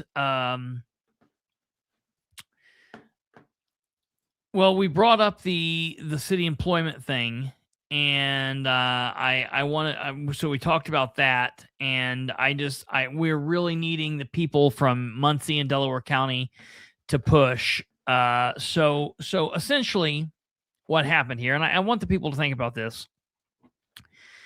Ordinance 1425, and I want to apologize to everybody. I'm so glad we planned this, and my stomach just got kind of weird, and I appreciate Catherine stepping in and talking. I've been here, and I appreciate you guys hanging out and listening, and I've been here, but I appreciate Catherine for stepping in there and chatting through that. But I want the people, and I want to hear Catherine's take on this, and I want the people of Muncie to realize what they're going to be working on to try to beat us down with this over the next month. So, Tim, I don't know that there is any seat that I will be running for again, just so you know. I'm going to try to push her to run for corner, but she tells me she's done, but I'm going to try to push her for one more run for corner. which I think would be a good fit. I'm gonna be honest. I'm gonna tell you, I think Katherine has been the right candidate in 2 wrong positions.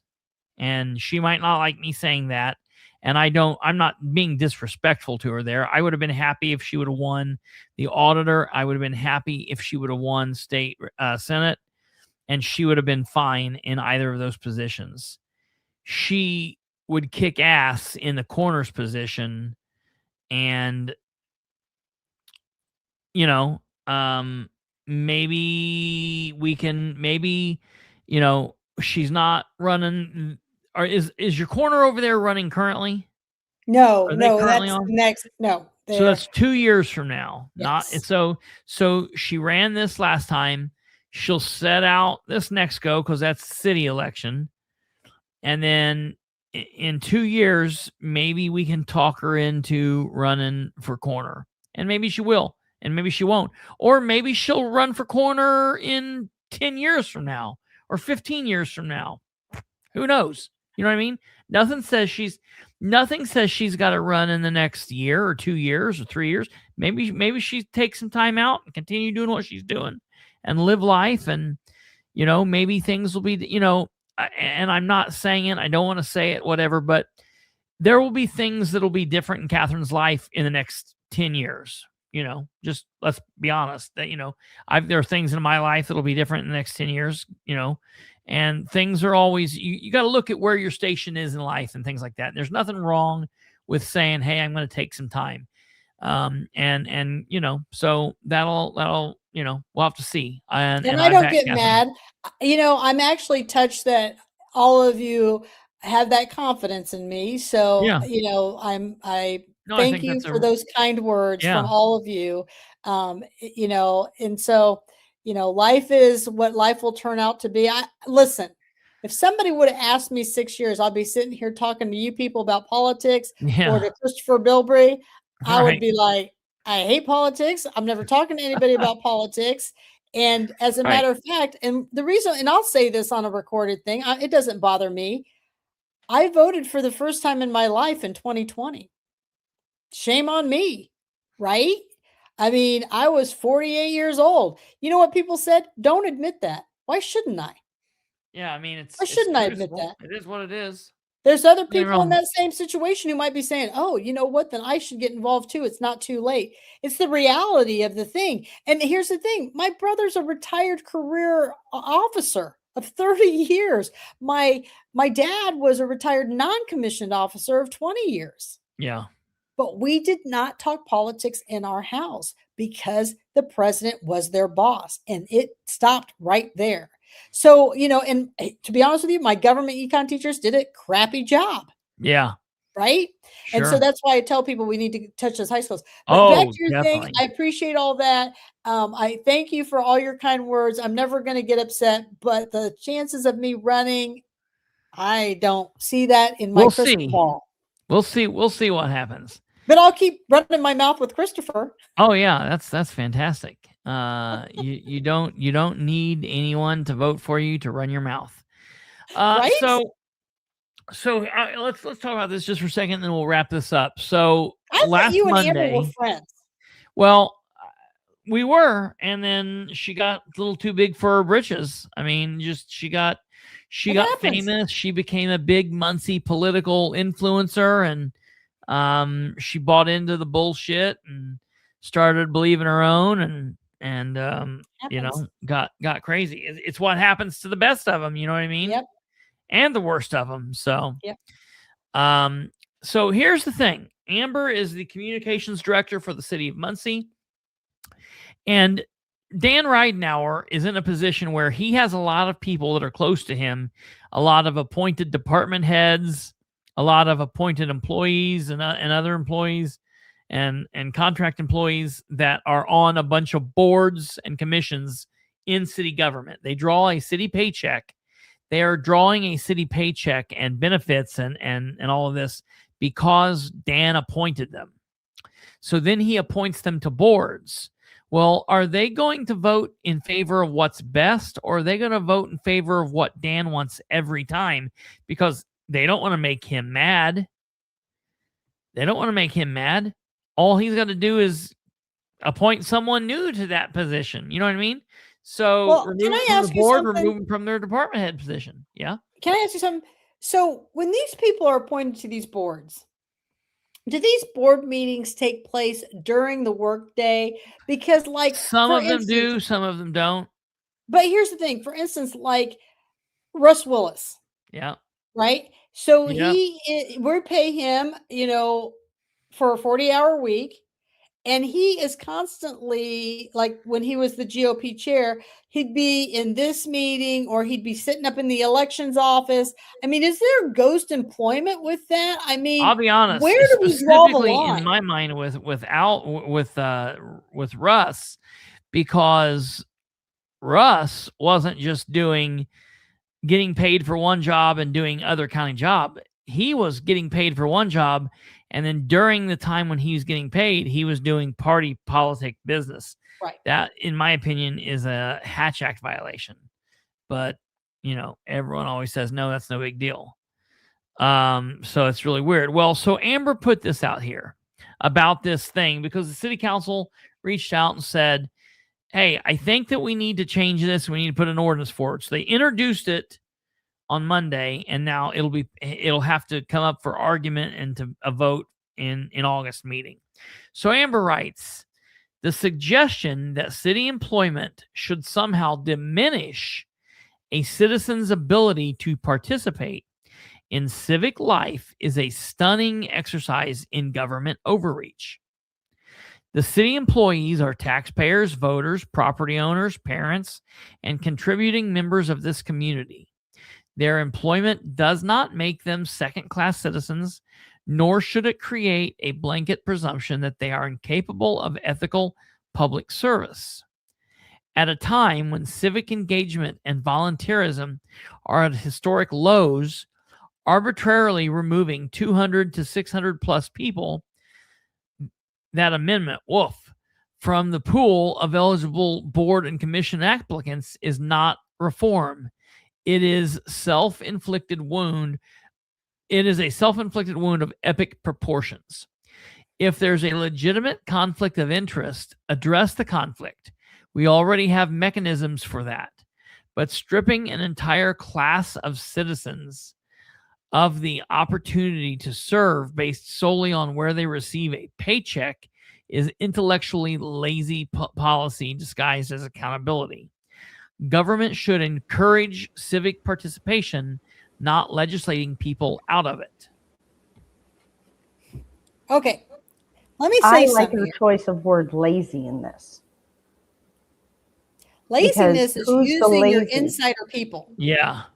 Instead of advertising the position and doing the right for thing a couple of months ahead. Yeah. To try to get the word out to as many people as possible.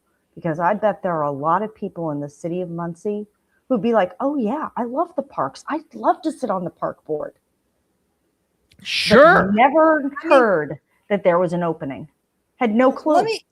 Let me ask you, Kristopher, if they asked you to serve on a board, would you? In a minute. There you go. And so you know what? This really comes from the inner circle. It is. Right? And you know what? You're pulling from your own group. I wouldn't vote.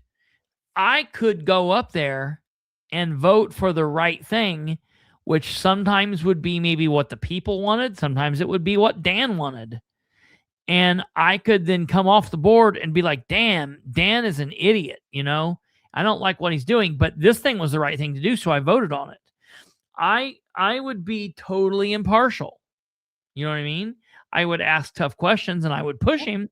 But it is what it is. So that's that. So my response to Amber is this.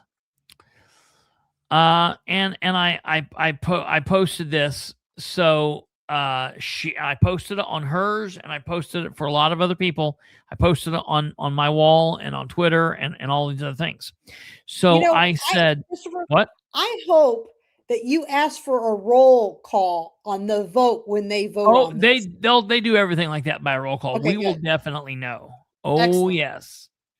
Yeah. So I commented on this and I said, below is a screenshot of a personal comment from the City of Muncie's Communications Director, Amber Green, shared yesterday about her views on Ordinance 1426, a measure that, if passed at the Monday, August 3rd, 2026 Muncie City Council meeting, would prohibit city employees from serving on City of Muncie boards and commissions.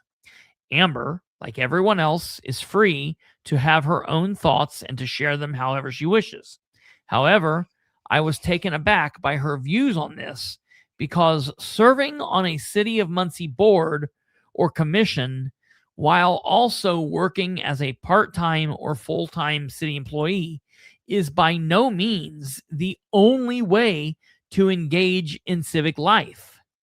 So please read through her, and I read it for you, her post. Here, listen to my post, and then please share your thoughts. My response to Amber goes as follows.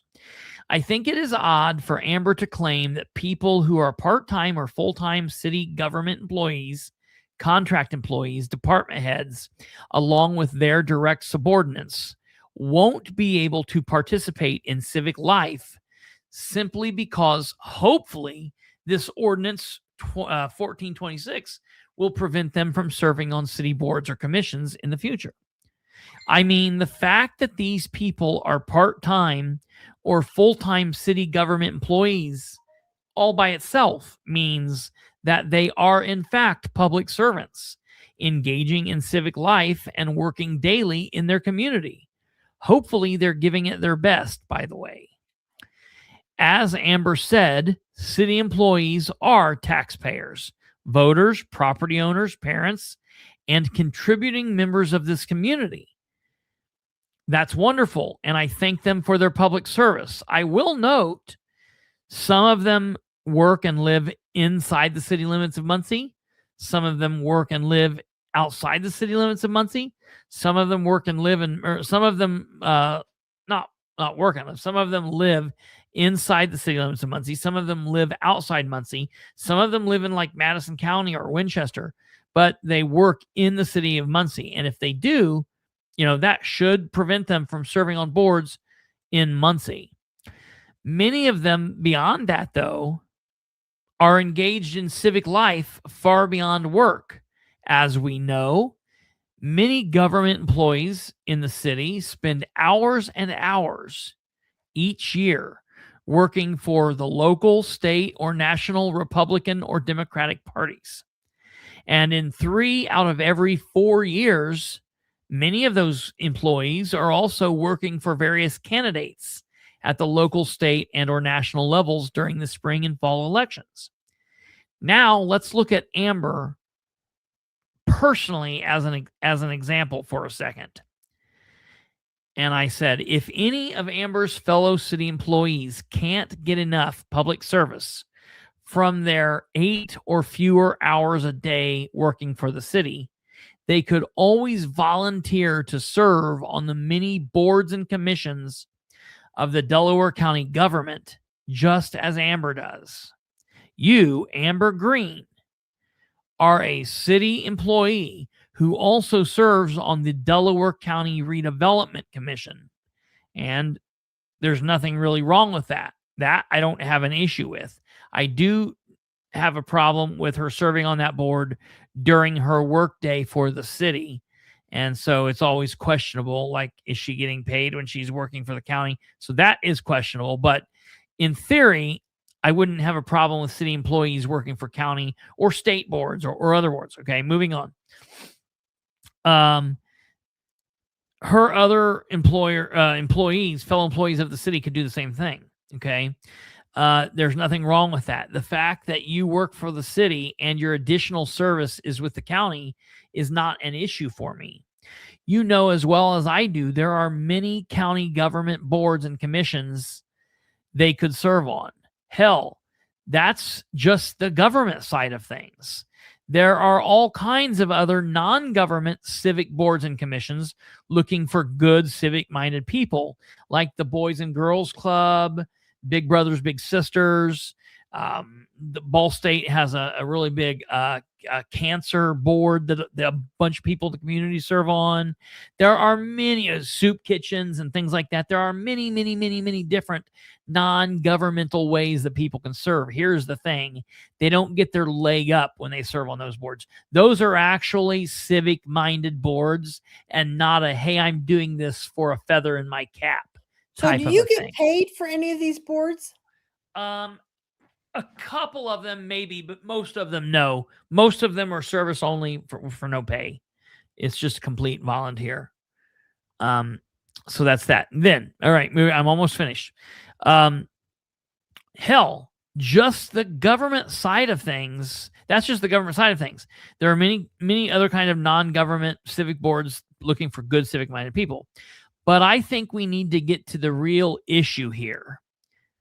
If we were talking about some unknown, unnamed Muncie patrolman who just happened to be serving on the Muncie Redevelopment Commission instead of Ridenhour's secretary, who everyone knows would never vote against Ridenhour's wishes, would it be such a big deal? I don't think so.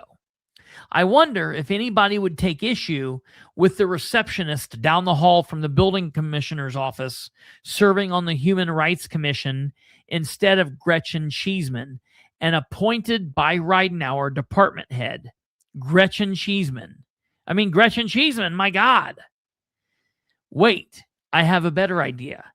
Keep Cheeseman on the HRC, but boot her ass out of City Hall, where she should never have been brought back after the last nonsense she pulled under Tyler to get her removed. What all does Dustin Clark sit on? What about Adam Leach? Look, it's not like anybody here is talking about some low-level public servant working, grinding, and doing their work for the city, putting in their time as a victim's advocate or in the controller's office, and then also serving on a board or commission for the city. On second thought, thinking about how they've handled the Resolution 826 so far, keep everyone in the controller's office there. They can't handle things the way they are in a timely fashion, the way it is. Maybe they don't need to be distracted. Moving on, the majority of the people in these positions that many people take issue with are extremely close to the big man, Mayor Dan. And that should be the problem. I'll put it this way so we can easily separate the hypocrites from those of us who are not. I've always taken an issue and had a problem, and had an issue with this. I had a problem with it back when Tyler did it and before. The funny thing is, some of these very names, like the Wegleys, Gretchen Cheeseman, some of these other people, were talking about having a problem with Tyler doing this exact same thing when Tyler was the mayor. But now they are in this position and they don't have a problem. But to the victor goes the spoils, right? Hopefully not after August. And that's my thoughts on that. So who came up with this whole thing in the first place? One of the Muncie city councilors, a Democrat city councilor. And the reason being is, and I'll tell you where this came from. So in the last couple of months, we've had some kind of strange issue on the Human Rights Commission where the Human Rights Board, with a couple of new appointments, got together after Ridenhour made some quick appointments, and they suspended the human rights director, a move that many people questioned or whatever, and they did it without telling anybody anything or whatever. And then they said, well, who can answer the phone if she's not there? And Gretchen said, well, I can do it because her office is right down from mine. And people got to thinking, well, wait a minute. People call in to complain about city employees there. So what happens if you're calling to complain about Gretchen Cheeseman and Gretchen Cheeseman picks up the phone to get the complaint? How far do you think that's going to go? Should Gretchen Cheeseman, as a department head for community development, be getting the complaints in the Human Rights Commission office? Should she be on the board and making these decisions and have access to this. And people thought, no, that's not right. Should Ridenour's secretary be voting on the redevelopment commission and treating people of the community like assholes because they're going against something that the mayor wants, and she just simply can't have that because she's one of his, ultimate defenders? Should Dustin Clark, his right-hand man, be on a couple different boards? Should Adam Leach be on 2 or 3 different boards? And the answer is no. Isn't Amber Green Dayton like one of your guys' elected officials or something? I don't think that's been proven, but there's been a bunch of rumor about that. Because that makes it a conflict of interest. Unless that would specifically be on the county side, because that person is a county official, but maybe he. So it's okay to date somebody on the county, but it's not okay to date somebody in the city. Well, she's married. That's the biggest issue. So. What's that? Oh, she not separated or anything? No. Oh, all right. Well, yeah, that might be a problem. I mean, I don't know if it's that. Hey, to each your own, whatever. Right? I'm not judging. I thought she dated one of the city guys. No. Does not date one of the city guys. Oh, okay. That post got me some hot water. Most of the people agreed with me, and that got me some hot water today. I agree with you. But yeah, all right. I mean, it just makes perfect sense. I don't know why anybody else would have a problem with that. I don't even know why we're voting on this and that people can't do the right thing. Yeah, I mean, it seems to be like it should be literally the common sense. It's just not even an issue that people should have. That's just totally insane that anybody anywhere would have a problem with this. Listen, we have 15 cases in Marion County right now, Stumblefoot. Of what? It's cyclospora. Yeah, cyclospora, this explosive diarrhea. If I get that, so make sure you're washing your fruit really good and you're washing your hands. They say you can't transfer from person to person. I'm not your medical doctor. That is my quote tonight. So take that up. The treatment is Bactrim DS. So if you're allergic to sulfa, I don't know what we're supposed to do. I was trying to figure that out today. But thank God my person wasn't allergic to sulfa. So good hand washing, wash your fruit. It's not supposed to be, a problem unless you get contaminated fruit. But we do have 15 cases. What? We have 15 cases in Marion County, and it's growing. And it lasts like a week or something. That's and it's crazy. Miserable. Well, so the other thing that got me in trouble today was this. But you had me on your show? Yeah. Someone on the What's Up Muncie Facebook page said, "What's going on in downtown by City Hall and the new Muncie sign?" And I posted this.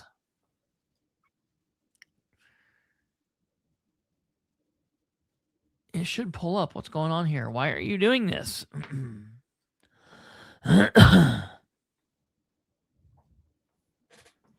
Maybe somebody deleted the post. Actually, Kate, can you put them in the overlay, both of them, if that's possible? I sent them to you. I hope that's cooked meat, Stumblefoot.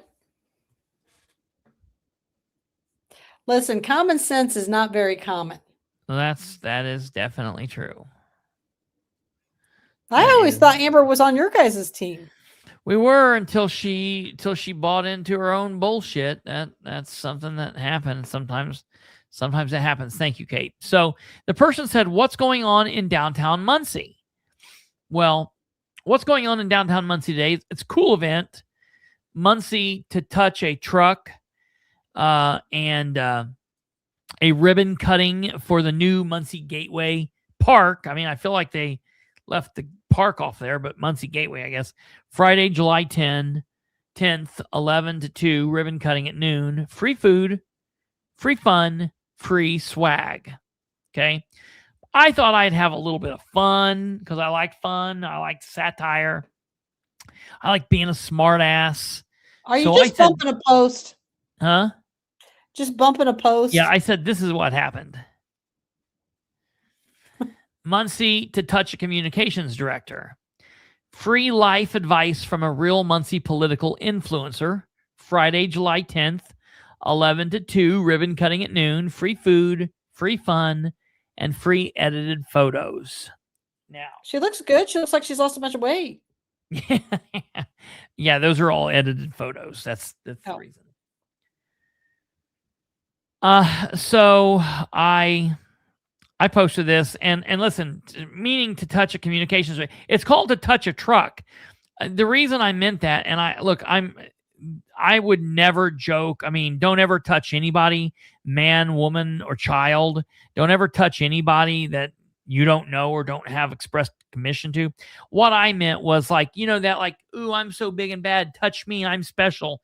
That way, play on the fact that she thinks she's so special and that all of a sudden she's a free life advice from a real Muncie political influencer. That's all bullcrap. It's all in her mind. It's in her head. She thinks she's way bigger than what she is.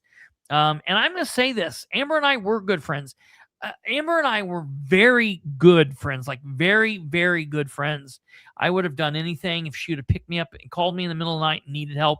I would have done anything for her. And you know what? I probably would still do that now. Just because of the years of friendship that we had. But her actions and behavior over the last 6 months to a year, really longer, has really been questionable and really made me just question what she's doing. And I personally don't like that she's bought into the right now or bullshit, but I don't dislike her for that. People can be wrong politically and I can still friend you. The thing that I have an issue with is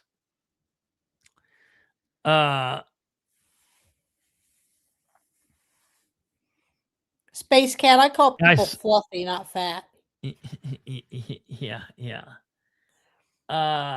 So I just had I just don't like some of her attitude here lately. Now, the background, I don't have a problem with this because it's one of those signs that the Indiana makes the I, and you're supposed to stand there. It's just like the big Indy signs in Indianapolis, but the I is gone, and you're supposed to stand there and you make the I. I don't have a problem. I don't have a problem with that. No, I get that. You're supposed to stand there to make the I, but they're using that, and there is no I. What? They're not, they haven't, you're supposed to be the I. Stand there and get your picture taken and be the I. But there's no person there to be the I, so there is no I. You should have put her as a person and made the I. Yeah, they should have had somebody there to be the I guess. Maybe they could have had Dan. Something. Who? Put a silhouette in of a person. You mean always? If they're going to do this, or put a blue eye in there in front of the stinking thing. Well, you wouldn't put a blue eye there. Why not? Because all the small eye pictures with somebody's head as the dot to the eye. Well, that's supposedly what the dot where Muncie should be is, and even I say that's off because it's more in the Muncie location there, but it's a very weird deal. I don't have a problem. People are all butthurt over the sign. I don't have a problem. I think those were great pictures of Amber. Well, yeah, me too. Because How she's is she edited offended? them. What? Why is she offended? I don't know. I don't know if she is, but other people were offended on her behalf. Why? They're great pictures of her. Because of the touch thing. I think, I mean, what? It's not like you put fluffy and fluff. Yeah, the whole thing was weird. I don't even think it was about the touch thing. It was just they didn't like anything I said about this. Alva wants you to stop saying her name. Yeah, right. She should be honored. Listen, when that's what she should be honored. Someone said this wins the internet for today. It got like 27 likes, smiles and stuff. Anonymous participant 974 said, Kristopher Bilbrey, I've seen you make so many negative posts about this woman. As someone who claims to be a professional, I've never claimed to be a professional. What the hell are you talking about? You really need to do better. The way you continuously target her is starting to verge on obsession. Have you ever actually taken the time to get to know her? She's genuinely a kind, intelligent woman who doesn't deserve to be treated the way you portray her. I don't think she deserves to be treated the way she follows the 10 Commandments. I think she treats herself the way I think she's treated the way she portrays herself. She put herself out there. Yeah, Absolutely. you criticize her for correcting misinformation. I've never criticized her for correcting misinformation and responding to people who attack her. I've never criticized her for responding to people who attack her. Yet you think it's perfectly acceptable to make ignorant posts like this and expect no one to respond? No, I expected a lot of people to respond. Right? That doesn't make much sense. It's easy to sit behind a keyboard making political statements, but you don't hold any elected office or public responsibility. No, because I've already done that in my life. Yeah. Her answering the phone and typing some words doesn't hold a candle to standing on the other end of a gun and a badge. So, anonymous participant 974, I accept your apology. Passing judgment on those who do without understanding the realities and challenges that come with those positions, which is comical, is far easier than actually serving in one. I'd genuinely like to see you run for public office. Okay, well, get a time machine and step back in time, and step into a professional leadership role. It's easy to criticize from sidelines. What? Why don't you write? Have I ever met you? Yeah, right. I mean, isn't this person doing exactly? They're passing judgment on you. The only difference, never met you. Yeah, the only difference is we don't know who this person is. They're coming from a fake name, which I don't particularly care about. But yeah, right. They're passing judgment on me because everything they've said in this is wrong. If they knew me at all, they would know that Amber and I were very good friends for a long time. And they would know that fair. I have never commented on her shit ever. I've taken a bunch of heat for that. I've taken a bunch of heat from people. I've taken a bunch of heat from people in my comments about it. I think someone in the comments was talking about, have you even commented about her saying that the whole city's fat in the water situation? Yeah, somebody actually yelled at me and they're yelling at me about not commenting. I can't believe this is this is what you're doing. And this is the first time you've got a problem what she's saying. So I got it from both sides. I got people bashing me because I was bashing her. And I got people bashing me because this is the first time I bashed her. Yeah, that's true. That is true, Space Cat. So that was funny to me. Then another person said, wow, simply uncalled for. I gave you more credit than this. I stand corrected. No, I hate those people. Shannon White said, Bilbrey, don't you know they only like you when you're saying things they want to hear? I am not a liberal or a conservative, more of a realist. And I think you are spot on 99.9% of the time without party bias. Keep making them uncomfortable about the truth. I said, Rose Claywell Hayes, I don't know who you are. Your butt hurt because I made a political satire post about there being a big to-do in downtown Muncie because a person is there. A person who believes that a person who believes that because she all of a sudden was appointed to a position in City Hall, she's now a political influence who doles out life advice on the hashtag Graham, all the while making questionable life decisions herself. Yes, you should stand corrected. Then another person says that the dude has zero life. What else do you expect? Just another offended, pissed off by everything liberal. If anything, he should be talking crap on is that neck beard he has. Neck beard? What kind of neck beard? What are you talking about? The hell? Someone else tells me to do better. It just blows my mind. Yeah, that to me is funny. But it's the touch a truck thing went off great today. I mean, it was good event. They have police cars and fire trucks and city street departments and trash trucks down there for the kids to look at. And I hope everybody had fun. It gave the city officials another reason to be out of their offices and not doing actual work. I love that she posted 4 different events in Muncie on her personal page, but not the city page. Did she? Well, yeah. City of Muncie. Let's go there. She made a post on her personal page talking about how people say there's nothing to do in Muncie. Well, here's what there was to do in Muncie today with a list of 4 different things going on. But then you go to the city page, and the only thing that's up there is the touch a truck and the ribbon cutting. Interesting. Well, we have major issues. I will say. Which am I supposed to follow? Am I supposed to follow her personal page to know what's going on, or am I supposed to follow the city page? Yeah. Well, if she ever loses her job, she wants to make sure she maintains his followers, so she's making sure she's working both sides. Oh, she's definitely going to lose that job. She will not be reappointed if a Democrat wins, or if any other Republican than Ridenhour wins. She will not have that job. So then it'll be back to whatever it was she was before she was the city communications director. So I don't know. Dan's not had good luck with communications directors ever. So that's that. But he keeps winning elections. What? But he keeps winning elections.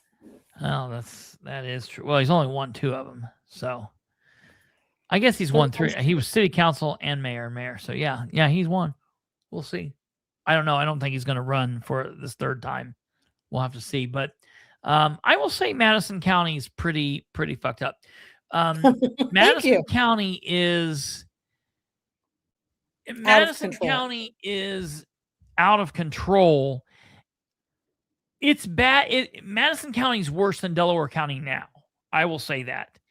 In our heyday of insanity, nobody could touch us. We had sheriffs.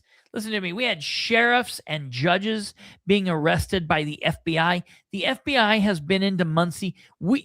Muncie, Anderson, Fort Wayne, places like that don't have satellite offices. You have the office in Indianapolis, and they send people out.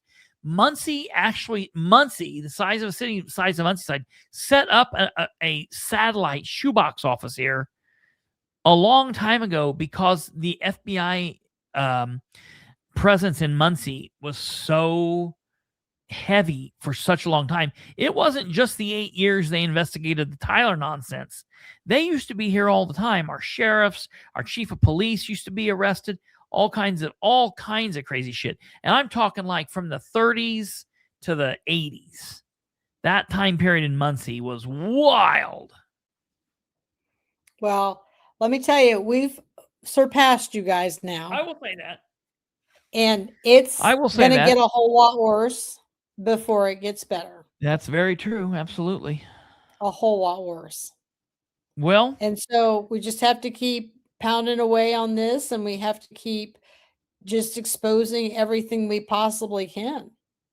Absolutely. I appreciate you coming on this evening, and we'll have to have you on sooner than a month next time.